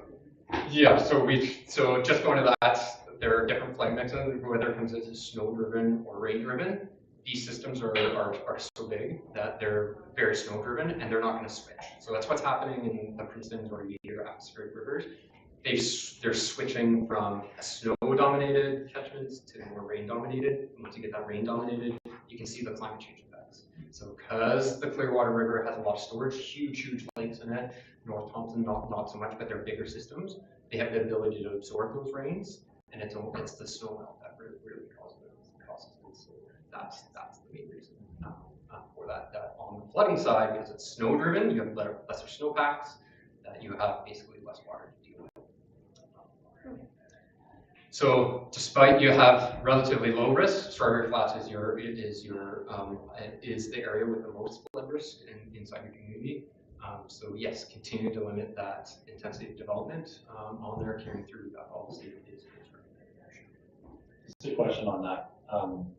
Probably an average is probably the best way to answer you give. But how most of Strawberry Flats is a relatively similar level for homes. How much would the average home, you figure, have to be raised in order to do that? And I realize that doesn't even touch sewer, septic systems and things like that. So your best frame of reference is that those houses have to be built above the dike. So it is a fairly significant raise. Perfect answer. Yeah.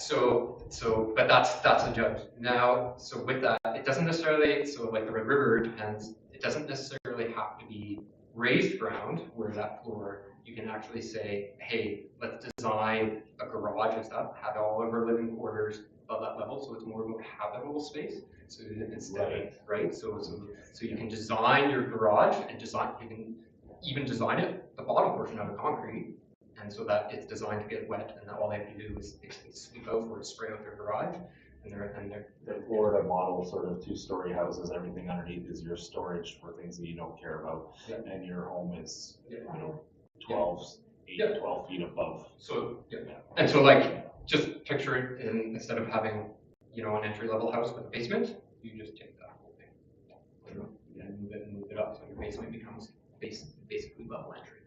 So that's the Thank you, because we've always had this. The other issue is sewer, and the septic issues down there. Yeah. But the question of like, how do we allow redevelopment in an area like that? So it's multiple factors like that.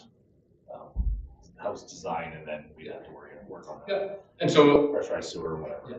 And so by saying land use regulation, you're not sanitizing. There are options for people to develop. You just have to, let's think about it a little bit more, and let's reduce the amount of investment. I'm not saying no investment, but just say, let's think about how we develop down there a little bit smarter.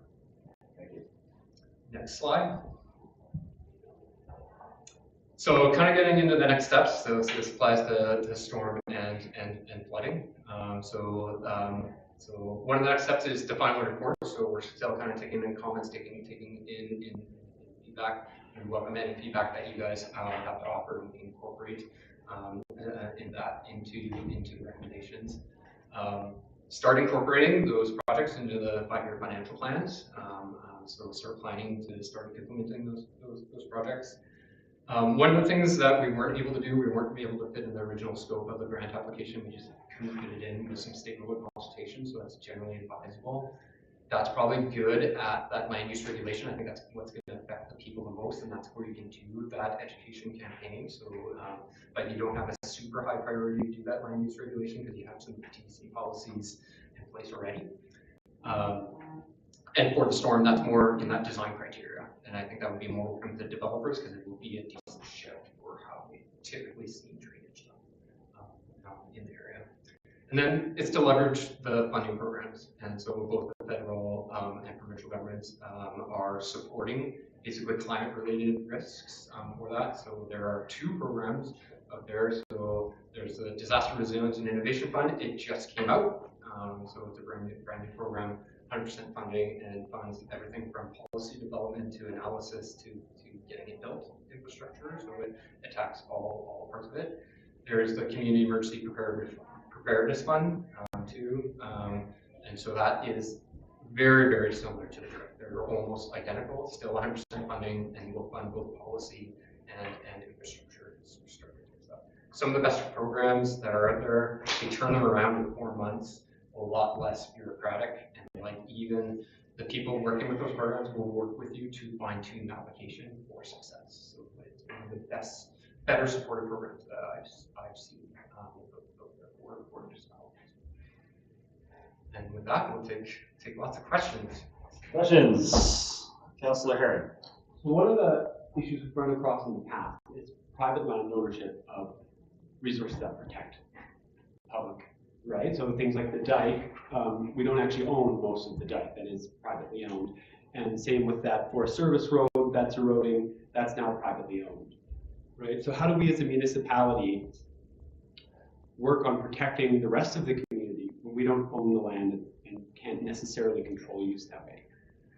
Yeah, so getting into land ownership, so buried in that document is some land ownership stuff. So when we're talking, so we did come up with a pre-design for basically making upgrades to the Strawberry Flat dikes, and so we did know, I was like, okay, this isn't legally protected. Part of that is to basically do that legal review and to basically come up with a plan to acquire those for there. So that's built in to protect that dike. But land ownership for all this is one of the key issues, and trying to acquire that property is quite difficult. So like the mayors and the prisons, when they're going with their retreat strategy, or like, you know, potential buyouts of property, becomes challenging. From your perspective, when you're dealing with right-of-ways where it's already there, so there are the mechanisms where you can negotiate with that owner, basically get those right-of-ways for a dollar for those. Like, there are opportunities, because it's basically in public interest, you can get them virtually for no cost. So there's still a negotiation phase, like they can be expropriated. That you do have that authority under the Local Government Act to do that. It's a hard process and stuff, but it's definitely identified that we have a plan to basically get the legal authority to deal with that Strawberry Flats thing. So it was kind of hidden in the background, but it is in there, yes. Any further questions? It's 3:45. Thank you for your presentation. I learned a lot from that. That was really good, and the level of work on that, and you know, what you can pull out of LiDAR and mapping and modeling is fantastic. That's more answers, I think, that I've got on Strawberry Flats and how water flows in this town in my entire time here. So thank you so much for that. Thank you. Thank you. Thank you. You're free. Up next, we have Exceed Engineering. Are they here, or you're exceeding it? Oh, okay, thank you. Tell us about generators. Yeah, you bet. So Chris says I get 30 seconds, so I'll make this quick. Sorry, what's your name? My name is Josh. I'm with Exceed Electrical Engineering, and I'm just here to give you a quick update on the generator project for this building and your well site just down below here. So there have been delays on this, and I think that's why I've been asked by Jeanette just present to you and give you a little bit of an update here. This job started last November. The contract was prepared. Contractor was awarded it in November.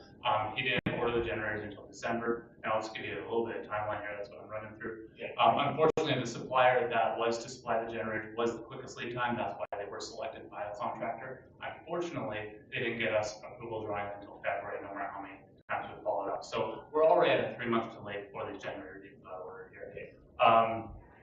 Ideally, the timeline for this job was to be finished June, early July. Now we're coming into, well, we're in September now. We were hoping for August, now we're in September. And the job is actually ideally going to start next week with BC Hydro aligned, kiosks outside of this building of the line, generators are essentially on site. So we're hoping to start next week. Contractor on site with BC Hydro doing a pre-job meeting, move forward from there, get the pads poured, generators landed, generators hooked up and commissioned. Ideal date for completion, I believe Chad said was October 6th. I don't think that's realistic, but we will push them for that. If there is criticality on one side over the other, and you let me know that, we can work on our focus on that. I'm sure Chad knows that, and Jason would speak to that. But yeah, thank you for explaining that. I didn't realize the timelines as to when things were ordered and things like that. So that yeah, unfortunately, timelines have been behind ever since COVID. COVID threw a wrench in everything, and generators were actually 52 weeks, which is over a year out, and now they've come down depending on the type, size, and supplier. Okay, so the supply issues are starting to resolve themselves, but yeah, there's still long lead times. Okay, cool. Thank you. Any questions of council? Councilor Brand? Why would October 6th be hard to meet? Just the way construction works in time and what all needs to go into it. There's excavation that needs to happen out here. They need to drop a kiosk in place, they need to put a generator in place, run the conduits, run the cables, BC Hydro work.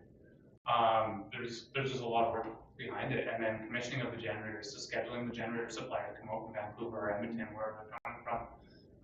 And then we'll be here on site as well, just doing our own commissioning and then, you know. BC Hydro's schedule and things like that as well, so, yeah. I recently did upgrade at my house and built that. Mr. Johnson, you had further comments, questions?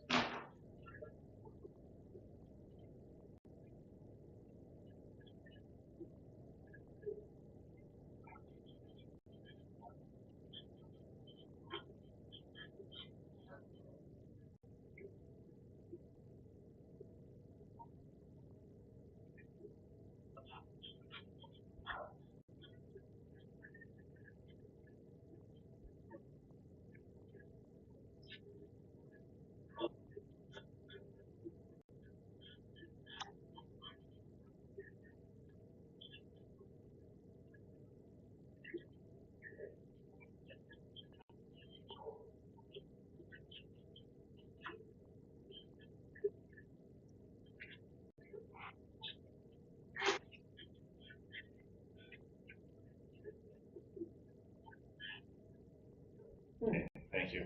Any further questions? Councillor Sim? Yeah, just to answer some questions that have come up from the community. So what is the capacity? Because we've had a lot of people who've said, I've got one in my backyard that can do this work. Yeah, right? can you scale this compared so- to your Honda 2200 or your Generac home unit?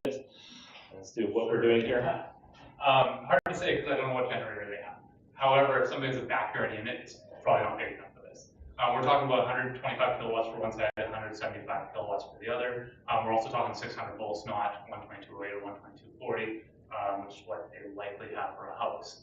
So I'm not sure what their generator backs up. And there are temporary portable options we can talk about if you wanted to get something for October 6th. If these aren't going to be in line, we can talk to United or some of the suppliers out there and just get a portable generator. Or maybe you guys already have a portable generator that I'm not aware of. We don't, but I think there's a bunch sitting up in the Trans Mountain compound here, so, you know, there might be an arm twisting if we get into a serious, but even if we could focus on one of the two so we retain water flow, which to me would be the bigger thing, is keeping the pumps alive versus having this ready for emergency management.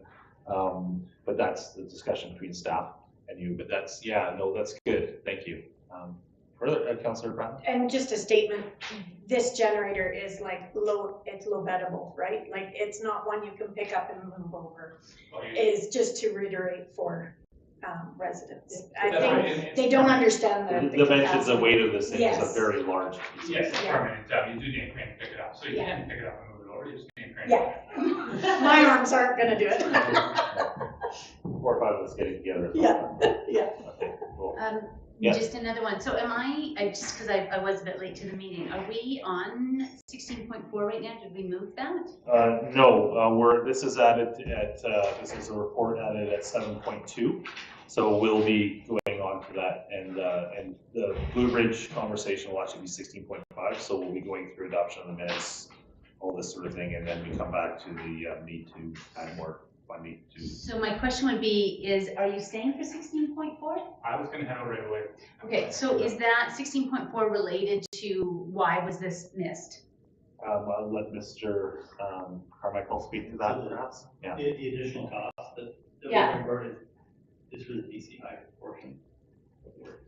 I understand that, but that wasn't in, like, was that always planned, or how did that fit into the project oversight and scope? Yeah, I can touch on that. So BC Hydro costs are something that are actually quite hard to predict at the beginning of the project. They can run anywhere, I've seen them run anywhere between this $8,000 all the way over to $200,000, depending on projects. And BC Hydro won't give you a cost until the design is complete and the work is well underway. Typically, you already have a contract in place.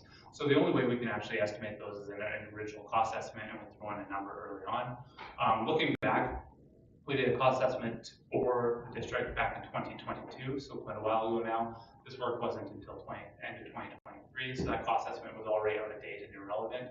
But I didn't find an updated one, unfortunately, in our files that reflected that, so I think it was just a miss on our part to create that estimate. Now, if it was in there, I would have estimated about $25,000 to $50,000 for BC Hydro, so this is already well under what would have already been part of it. Does that answer your question? Well, not really, because you just said that this is well under what would have been in there for a cost estimate, so. But the cost estimate, he also said the cost estimate from, because this has taken so long, it's been out of date. That's right. And it was, Oh, and he did, I think you did say that it was missed in the, to add this in the revisement, so it was a missed expense, yeah. Yeah, and again, it's just because we did have that power outage, so people, there's been some pressure, and I think it's just good that we update, community and Yeah. just say this is what happened, so having it, so thank you very much, I appreciate that. Good conversation. Anything further? If not, you're free. Thank you. Thank you. Thank you. Thank you. Moving on to item 8.1, minutes of the regular council meeting held the 20th of October 2024. The rest of the recommendation. Any errors or omissions in the minutes? So moved. So moved by Councillor Herring, seconded by Councillor Bratton. Discussion. If not, all those in favor. We still have quorum. Moving on to, hey, we're on the mayor's reports. I missed the last meeting, so it'll be a little bit long. Sorry about that, because it's 5 minutes to 4, I think, after my report. Maybe we'll take a break for people, or recess. Mayor's report, on July 17th, attended the SIMP TNRD memorandum of understanding signing. Clearwater and Barrie are the last two local governments within the territory of the SIMP that have not signed one. And we hope to be making this a priority after the election cycle. We already have an existing MOU. This is an updated, modernized version. Attended the July TNRD meetings on Wednesday, July 24th. I met with Minister Mike Farnworth virtually on public safety issues. I'll also be the TNRD spokesman for the group to discuss highway safety and enforcement issues at UBCM, because generally it was left to myself and Mayor Stamer, but he is out of the loop because of the election cycle. August 2nd, I met and toured around town with Julie Kimmel, had a great conversation about a lot of the properties in town that could be developed as new economic opportunities, and as well a lot of the businesses in town, sort of what their plans that I knew about for advanced or improved economic opportunities.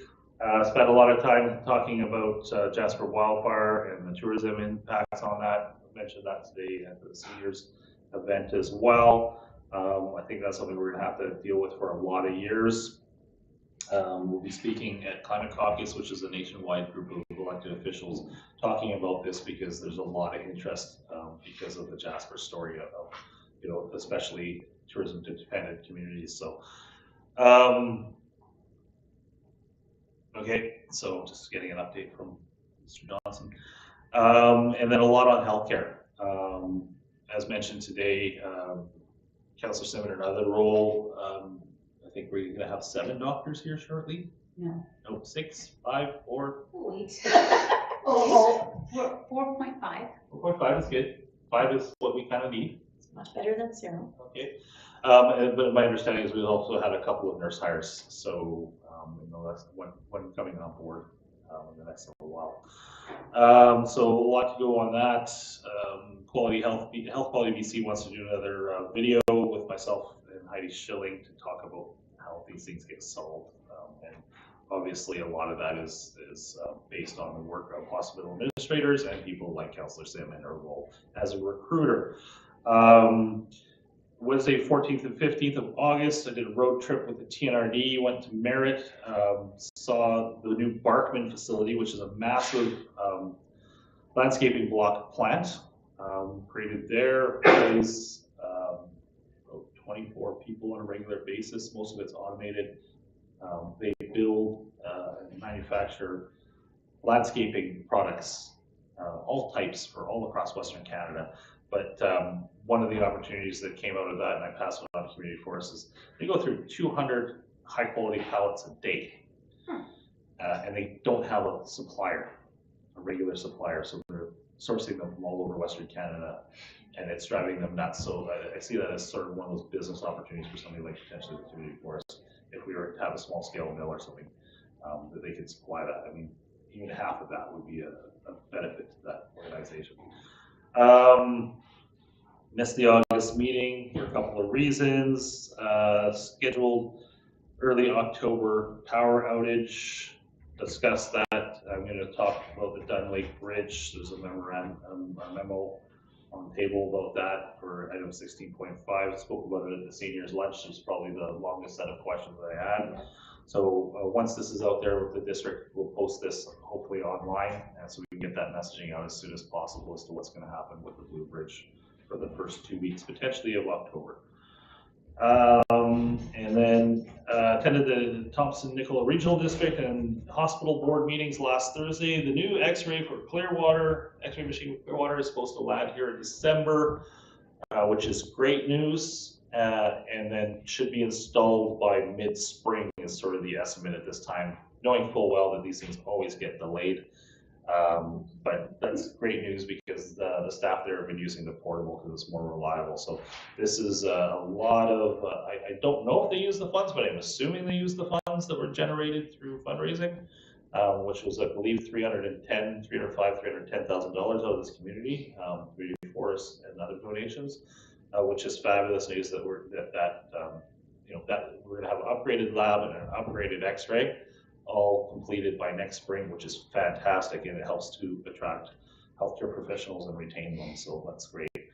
And then last thing, mentioned it already, but attended the seniors lunch this morning, which I now refer to as the 11 o'clock grill. And it's grilled bear on stage, so thank you for that. Do we want to go quickly through council reports, or do you want to take a 5-minute break?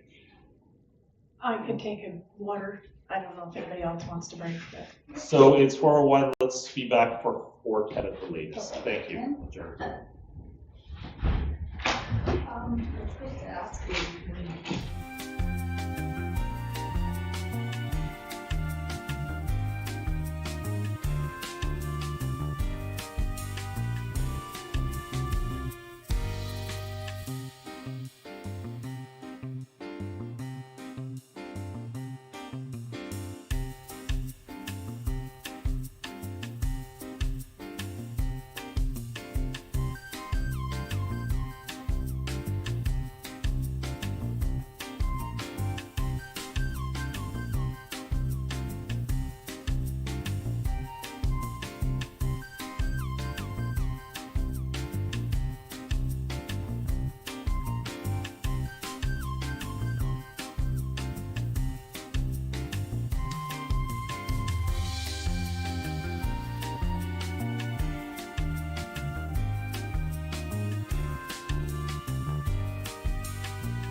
everybody. We're live again. We'll move on to council reports. Councilor Bratton, you're up first.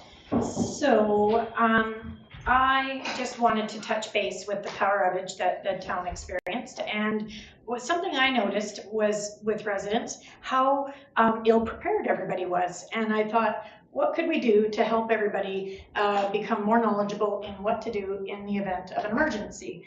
And so I phoned a few places and scoured BC Hydro. And I came up with a prepare your home for power outage checklist. And I'd like to see if we can maybe leave it at the front or make a few copies of it or something. And I'm also going to see about putting it in our newsletter, just so people are aware. I mean, back in the day when I grew up, this is something we knew. You don't use your water when the power goes out. You close your fridge, you don't open your deep freeze, and you'll be pretty good for the majority of the time it's out. Times have changed and people live in a lot more apartments. And something I also learned, in the apartment buildings, you're not allowed open flame, so no candles. You aren't allowed barbecues on your deck, so you don't have backup cooking. And you also, there was another one. I lost it. Elevators or? Say it again. Elevators or? Access? Well, they don't, so there is no backup generator to the apartment buildings that we do have, and I don't know about the one coming in. And that was a question I had. What kind of liability or responsibility is in developing our condensed housing that, you know, the governments are trying to implement? Where's the level of responsibility to the people that live in those buildings? And so, all just curiosity in my head, but they couldn't, the other one with the apartment buildings, they don't generally like them to go out into the parking lot and everybody light up their barbecues, right? So you need friends and you need family. If you don't have friends or family, what do you fall back on? So on that note, check out the BC Hydro webpage. Simple things like get a backup power box, and if you don't live in an apartment building and you do have a lot with a house, get a generator and make sure you have backup water and all of those. I mean, it's got really good points in there. Something I would like to say is kudos to staff and thank you very much. You all did fantastic getting the word out, getting the notices to residents, and I know that was a lot of work. And then you also did very good at getting out the water boil water advisory, Yeah. and then to cancel it. So we went through the Voyant Alert, we went through online, and we did house to house, and I thought that was fantastic and appreciated the effort. So, and I think a lot of residents also appreciated that. And the only thing I would like to recommend is the map that was put out with that confused me. I'm an idiot. When it said Sunshine Valley and Raft River, that's where my brain stopped, and I read Sunshine Valley and Raft River. So I thought those were the only two areas that needed to boil water. It actually went to the bridge. And so anyways, because I didn't read the map well enough, if we could term maybe, and this is just a suggestion, Sunshine Valley and area to the bridge. I don't know, it's all verbiage and something a little more easily understood for people that don't read it all. Communication is. Yes. You know, because I'm a visual and I looked at it and I went, oh, there's supposed to be a lot more red there. Where is that going? Mr. Johnson would like to speak. Oh, sorry.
Thank you. Thank you.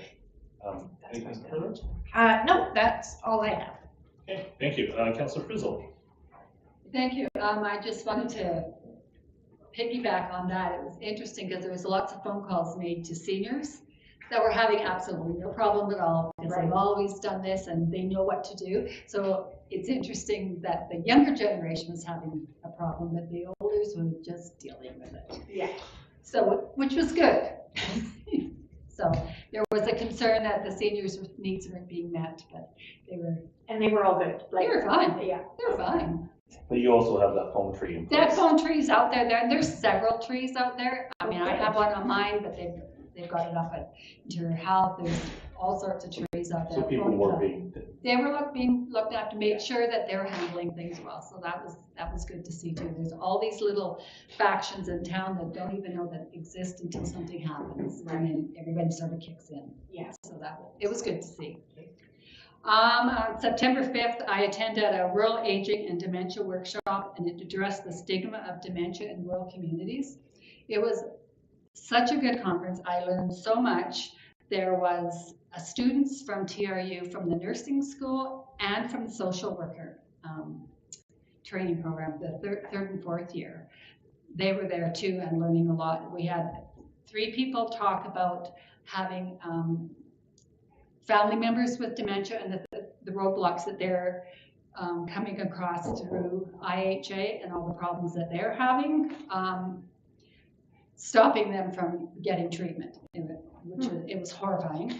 And also had 3 people talking that are living with dementia and the things that happen with them. One of the ladies worked in the healthcare industry, and as soon as she got the diagnosis, she became a non-person. That was their saying was they become a gone person. A gone person. It's like they went from being okay to they're gone. But they one is a doctor, and he travels all over Canada and talks about what it is to live with dementia. He wears a tag that says I have dementia, Alzheimer's or whatever. So people, when they see that, recognize that if he has a blank moment, that this is why he's, and so there's all those little interesting little things you don't think about. And one of the suggestions was we have fast lanes in grocery stores, we need slow lanes in grocery stores. And that just makes total sense. It was such a good conference. I had talks with the healthcare people and the social workers, and these are young people, and they're on it. They're ready to go and help. So that I just would like to do that again. That was at TRU? That was actually through TRU, but yeah. If you do that again, can you let me know? I would love to go, if we're allowed. I will let them know if there is another one, but that was at the end of that, everybody said we need to do this again and again and again. So yeah, people need to understand what is going on out there. And on that note, today was the seniors lunch, and we had the mayor there, and he says he was grilled, but they were really gentle with him. They had lots of questions. I think he spoke for 20 minutes, and they had 40 minutes of questions, and they were all really good. It was about the roads, brushing on the roads, Generators, the bridge, fire smarting. It was all really good questions, so it was a really good session. Thank you for coming. Yeah, it's fun. Is that your report? That's my report. Okay, thank you. Councillor Herring, go ahead. Not much for me.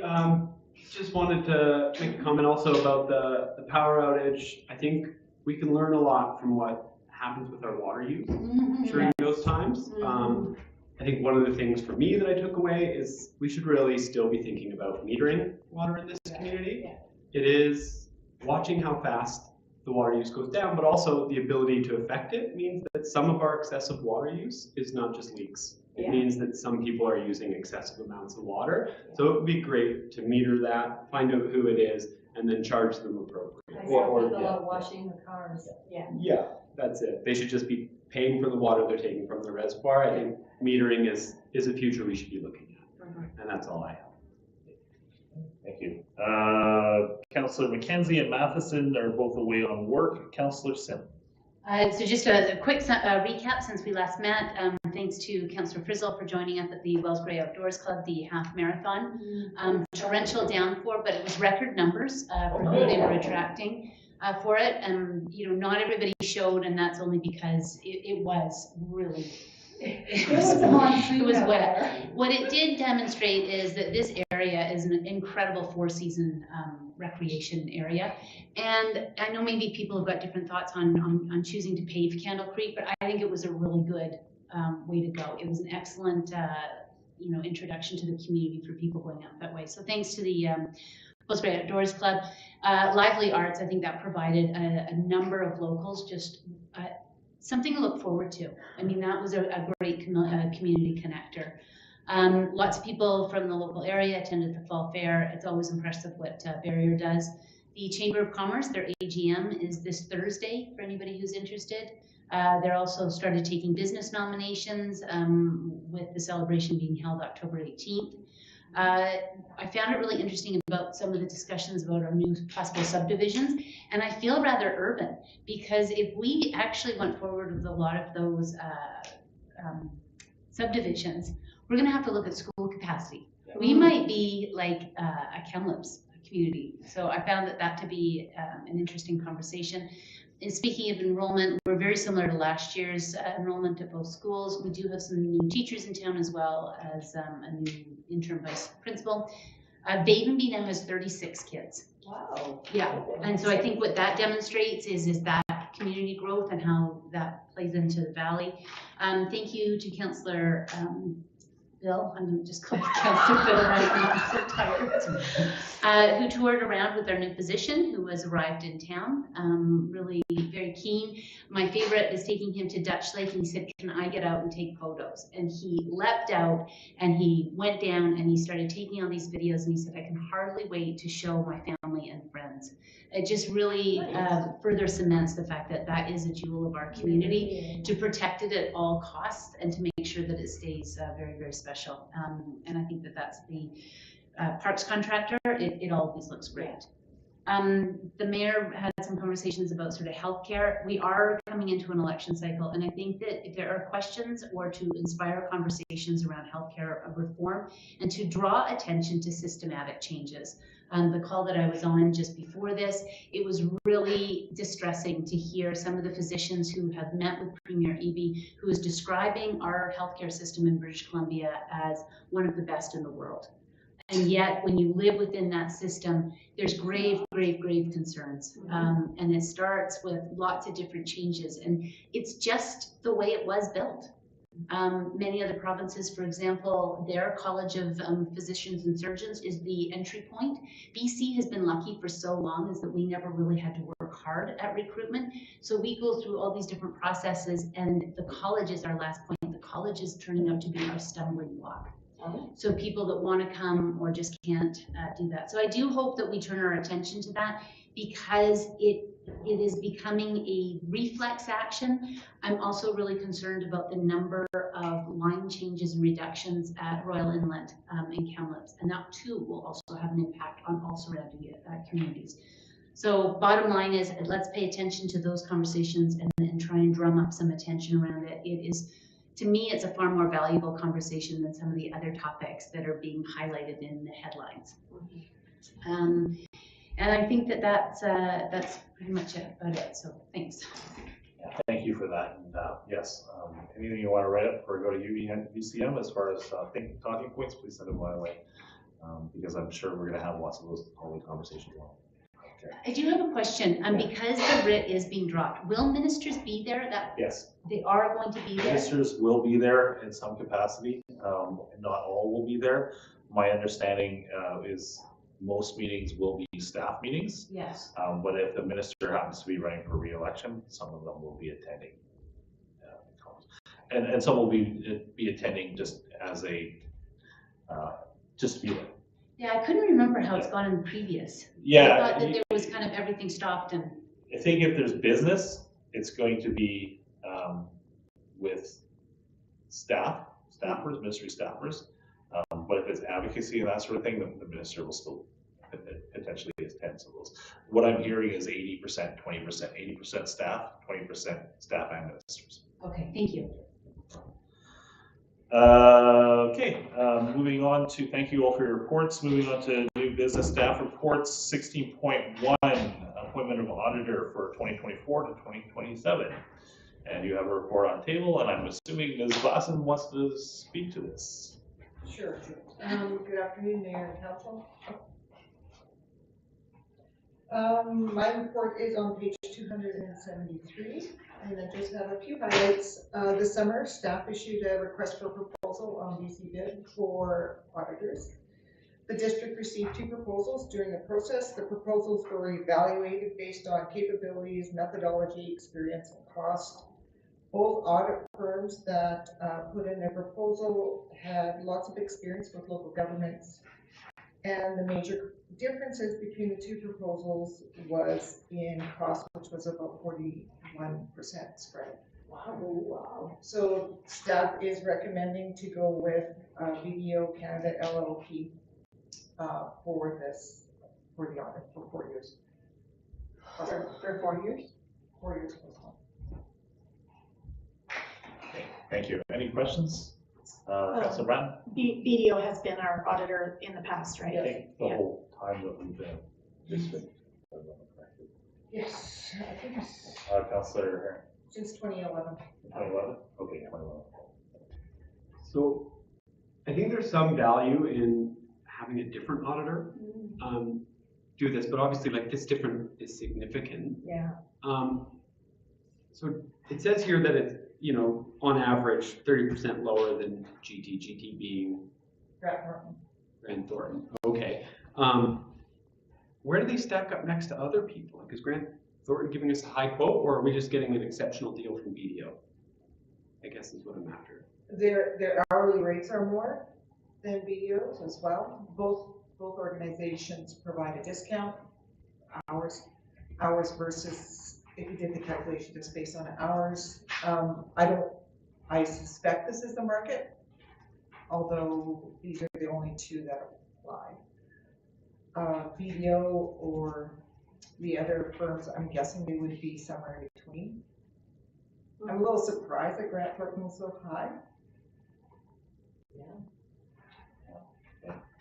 Yeah, and since many of these companies are so large now, one option that's been discussed at the TNRD and other places that I've talked to is if you would like a change, not necessarily, and you're stuck, one company is the best choice, is that you ask that the people actually doing your audits be switched out so that it be another part of the organization or another set of auditors that comes in that may be doing another community that you swap so that there's a fresh set of eyes looking on things. So that can be probably a discussion with staff if we feel a need to do that. I mean, I think we've had fairly good audit service to this point, but yeah, for sure.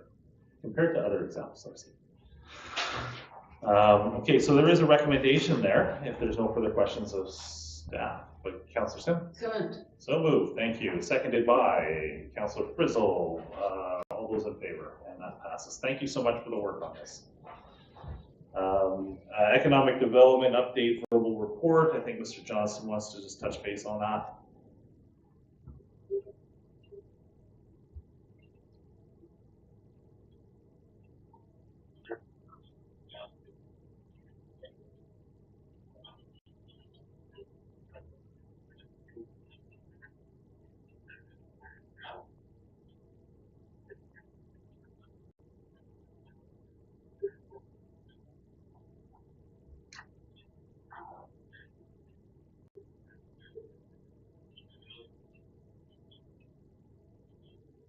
Thank you. Any questions on that?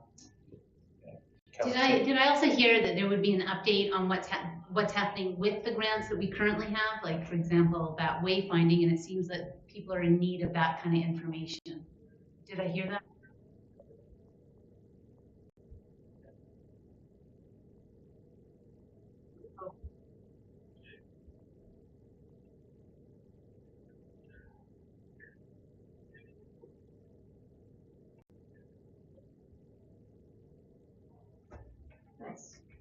Thank you. guess moving on to the next item, this is 16.3, strategic plan amendments for 2025 to 2029, 5-year financial plan. Comments on this, or is this just for information on that page?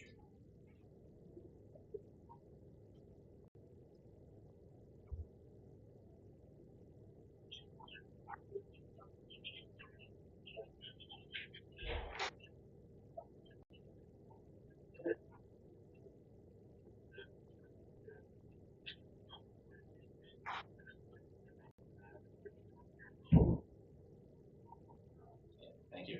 Councillor Slim. Just on that, let me just,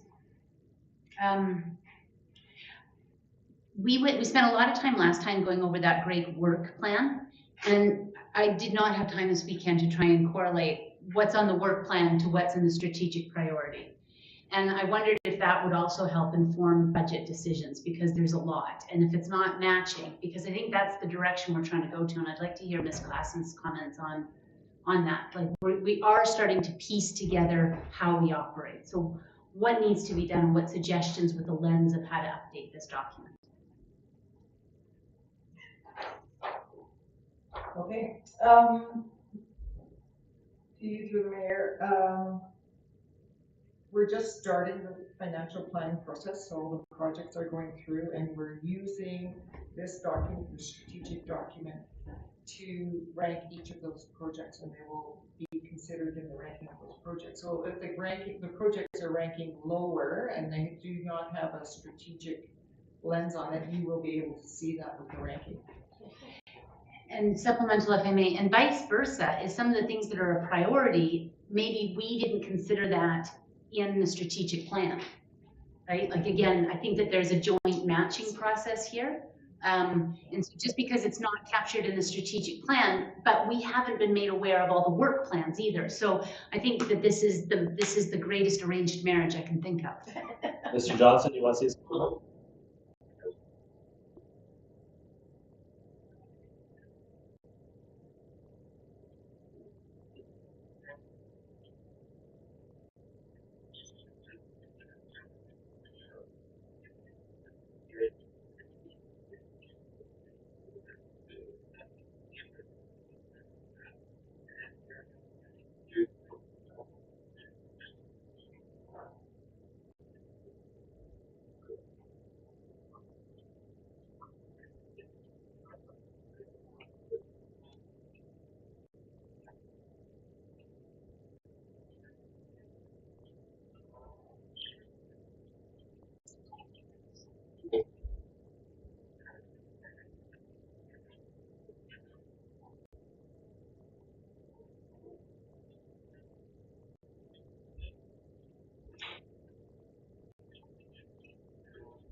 So to that, there's a couple of things, and I'd like, and maybe it's not for this meeting, but to bring back for council's consideration, but improving housing affordability isn't resonating with me anymore. It is about community development. We're hearing a lot, even just in our presentations today. I don't know how we do housing affordability, but I think it is development, and that encompasses it, and let things go. Also, community connectivity is something that's resonating with me, and that can be by, our transportation routes that we're talking about. Like, there's lots to that. And then I also think that there's something to be said about trying to find maybe some higher importance on our emergency management. I realize that's in there.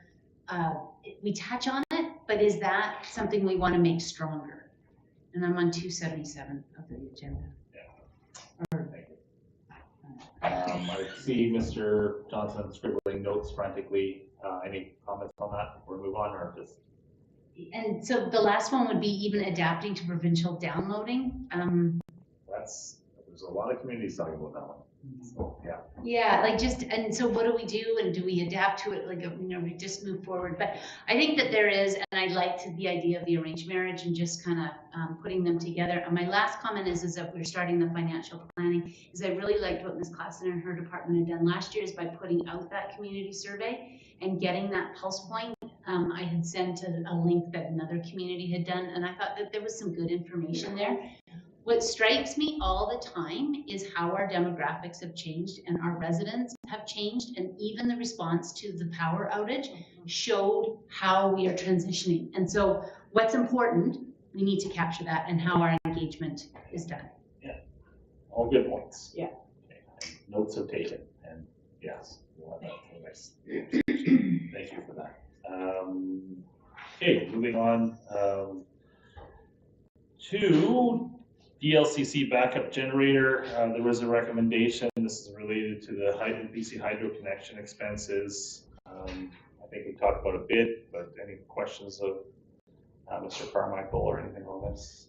Go ahead, Councilor. Yeah, sorry, and I should have asked this earlier, but, and it relates to the presentation. Did we ever find out how long it was hung up in customs and why it was hung up in customs? He hadn't touched on that on his update. I did not get that information from him either, why it takes so long. Yeah, to me, you know, I had the same sticker shock on this stuff as you did. I talked to another community that did an order about the same, well, not the same time as us. They did an order at 18, they're at 18 months, and theirs is arriving now. And it just seems to be that everything, supply chain issues and that sort of thing, but yes. This is frustrating, let's just hope it's here. And I guess I raised that is Yeah. because if this is the timelines, and if, you know, some of our strategic thinking around emergency management requires something else, then we need to bump the conversation sooner than later. Yeah, I mean, the obvious one, based on the conversation today, that we could acquire maybe from somebody like Trans Mountain as part of what's sitting in the yard there is some high volume pumps for drainage. I mean, we're pretty much gonna be there for generation for what we've identified, but there are other things that maybe we need to put a longer lead time on that. Councilor Bratton on that? The amount of this, actually, I'm quite surprised it's this low. I was expecting it to be $20,000 or $30,000. This will be it. Will there be any other costs, do we think? So I mean, I asked Josh that same question. He does not foresee any extra costs, but I mean, just like the conversation we had tonight, can we get well 3 done first while they're waiting for BC Hydro approval on this one? Well, if they come up and commission them separately, that's an extra cost. Yeah. Okay. Right. So there's an option to have more costs if we like, but. Okay, I just was curious, like, is this a general quote that it'll be this? Or is it, okay, it's gonna be $8,676 and they're done putting it in? Yeah, this is their price. Okay. Just because everything seems to be Unless we slushy. change something or something goes sideways. Right. And then all that's Okay. so there is a recommendation, what's the desire, Councilor? Moved by Councilor Bratton, reluctantly seconded by Councilor Frizzle. All those in favor? Thank you. Let's hope this gets done before October 6th. That would be fantastic if that happens. I did it. Yeah, so, that said, we did let the people in the room that needed to know the urgency behind it, so. Yeah. Okay, so moving on to bylaws, item 17.1. Oh, sorry, right, yes, Clearwater Bridge. So on table, you do have a memorandum from staff, talk about the Clearwater Station Bridge. Do you want me to read this out, or does somebody want to speak to the high points of this?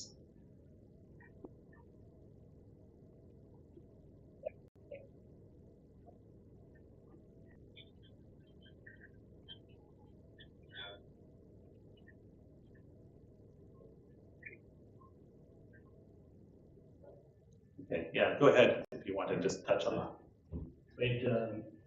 Made council aware of this project in February, I think. Modi got a hold of me in January and said they need to do work on the Blue Bridge, but they didn't know how much it was going to cost, when they were going to do it, or how much we were going to be involved. So they finally got a budget to us on July 11th. With a range from 175,000 to 200,000. Modi said they had 90,000 to chip in, and they said Argo has a portion to chip in, but I think it's just based on the work they do each year for Modi. They just have a kitty that they can just reallocate is how they're chipping in.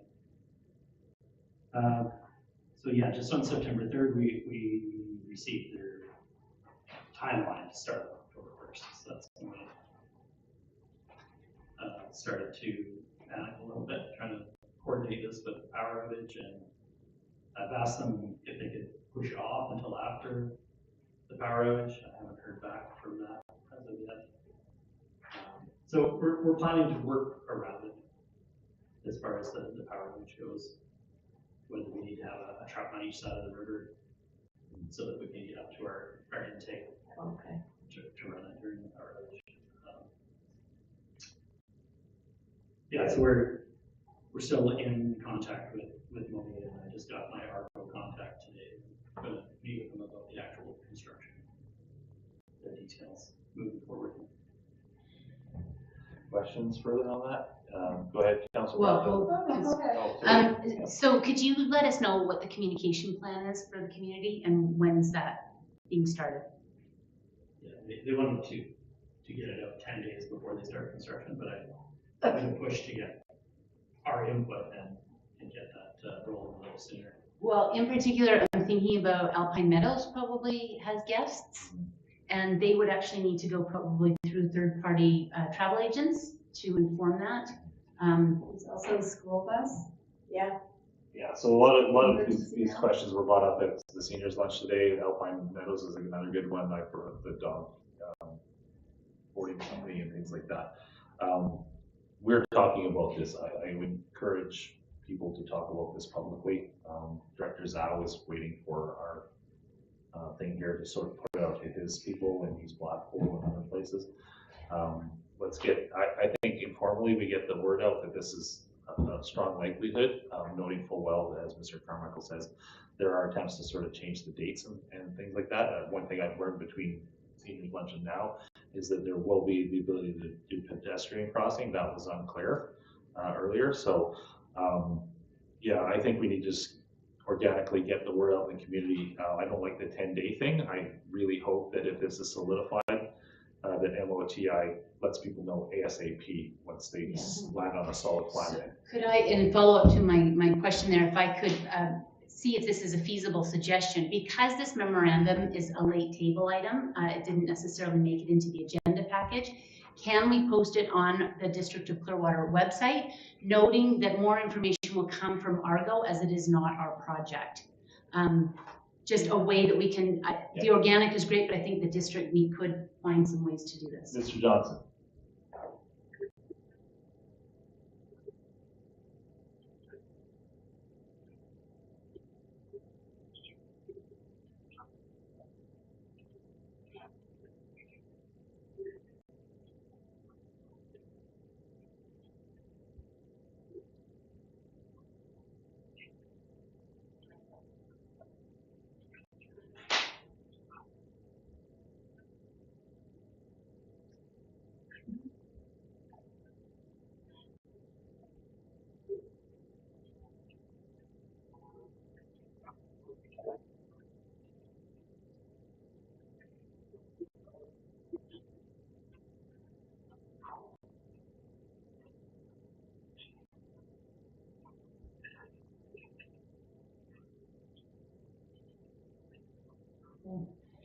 Councilor Bryan. What is the plan for a school bus? Do the parents have to drive them to the bridge and then they I don't walk think across anybody the knows bridge? that because this is fresh. Well, but we had done this before, so what was the plan that we did before? Sorry. I believe the last time this happened, there was actually open hours for the bridge. Yeah. It's only closed certain hours. Yeah. So it may not have impacted the bus last time. The other thing is last time we had to, with the well, you pumped water in, like you had a water truck. Do you need to do we need to plan to have a water truck on that side, just in case the water amount was too low? We would have to haul from barrier or something else. Yeah. Okay. So this is, again, you never know, but Yeah. it's supposed to be a 12-hour power outage. I know. If it is 12 hours, we will be okay. I don't have a lot If of it's 24 hours, we will have the same problem. Yeah. Yeah, so I think this evolving situation, staff will communicate out details as quickly as possible once we have solid, something that we and stick with. But organically, as counselors, I've already mentioned this in the seniors lunch, I'm sure that the Telegraph is going crazy right now on There was this. somebody that lives over on that side that was bringing up a lot of issues. Really good points. Yeah. Pretty much everything that's been mentioned at the table and a few more. Yeah. So, you know, are we at the point where, you know, I could do a Facebook post and stuff? I'm not quite sure on that one. But, you know, talking about it publicly, a heads up, I think is a fair thing to do. And then a formal message from the District of Clearwater once we have solid information. So I guess that does lead to a point. So if it is being shared, and it sounds like it will be, where can we direct people to watch? So will an update be posted on the district website? Because people need to have a way that they can follow up. And we need to be able to provide that.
Yeah, Councilor Brown. Have they stated exactly why they have to shut it right down and why they can't do limited hours of travel?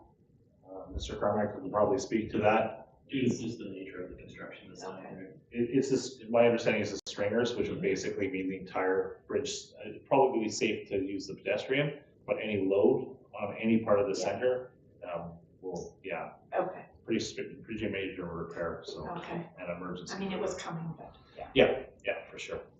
Any further thoughts or comments on that? Okay, we do have to make a motion to extend the meeting potentially to 6 o'clock because we're running out of time on the official clock. So can I get a mover and a seconder for that? Moved by Councillor Frizzle, seconded by Councillor Bratton. All those in favor, and that just keeps us legal. Thank you. Moving on to bylaw 17.1, traffic and MTI bylaw amendment 304. There is a staff report on this from Mr. Tollett. Anybody wish to speak to this while we're doing this? I'll move the adoption. You're going to move the adoption. Thank you, Councillor Herring. Seconded by Councillor Frizzle. Thank you. Okay. So if there's discussion, any discussion on this? If not, I read this thing. So District of Clearwater bylaw number 304, 2024, a bylaw to amend bylaw number 160, traffic and use of highways, and bylaw number 221, municipal ticket information. Whereas section 137 of the community charter provides that the power to adopt a bylaw includes the power to amend or repeal it. And whereas the council of the District of Clearwater wishes to amend bylaw number 160, traffic and use of highways, and bylaw number 221, municipal ticket information. Now therefore, the council of the District of Clearwater, an open meeting assembled, and acts as follows. This bylaw must be cited as the traffic and MTI bylaw amendment number 304, 2024. All those in favor? And that passes. Thank you. I have to check because we're so close to quorum. Moving on to correspondence. There are information only correspondence from the City of Duncan, City of Mission, City of Campbell River, Pitt Meadows, and Port Coquitlam. Any comments or discussion on any of those? So they're all asking for support on their, Various UBCM yeah. resolutions for the most part, yeah. Okay. If you do, let me know. I'm the only one going to UBCM, so I'll hold up 5 voting cards if you want. I'm like very in favor of those. You know, vote early and vote often is basically, yeah, in there. So we do have the need to go into in camera. There's a recommendation that the meeting, oh, sorry, go ahead. Item 21, is public comment. Oh, sorry, public question period. Hello, public. Getting ahead of myself. Any questions from the audience? Give me a bit. Yeah, it was a long meeting, that's for sure. I mean, we're at, yeah, there's a lot of information that came forward, and some of it, unfortunately, or fortunately, needed to be presented at this meeting because of the timeliness of it. So. Okay, if you want questions. The generator for the water, that's just gonna help water, that's not gonna help people that have. It will not help the general public. It will help the general public in the fact that you'll have water, even if you lose power. If you're on the town system, if you're on your own well, your power goes out unless you have a well generator, you're still not gonna have water, but there'll be places in town where you can get drinking water. That generator is just gonna help the water, it's not gonna help electricity, like. Not all of town, no, like, Valemont McBride have very large diesel generators put in there by, I think it's a third-party power project, that work with hydro, and that actually powers part of the town. That is not this case. The first generator, my understanding is, well, one of the generators is to keep water flow, and then the other one is to basically have the ability to keep us up and running in emergency situations, but not town just. We're just way too spread out, and there's too many of us to have that kind of system here. My best friend Donna, she calls it we're an octopus, every finger goes which way. Yeah, tell me where downtown is, and we'll figure out where to send the generator.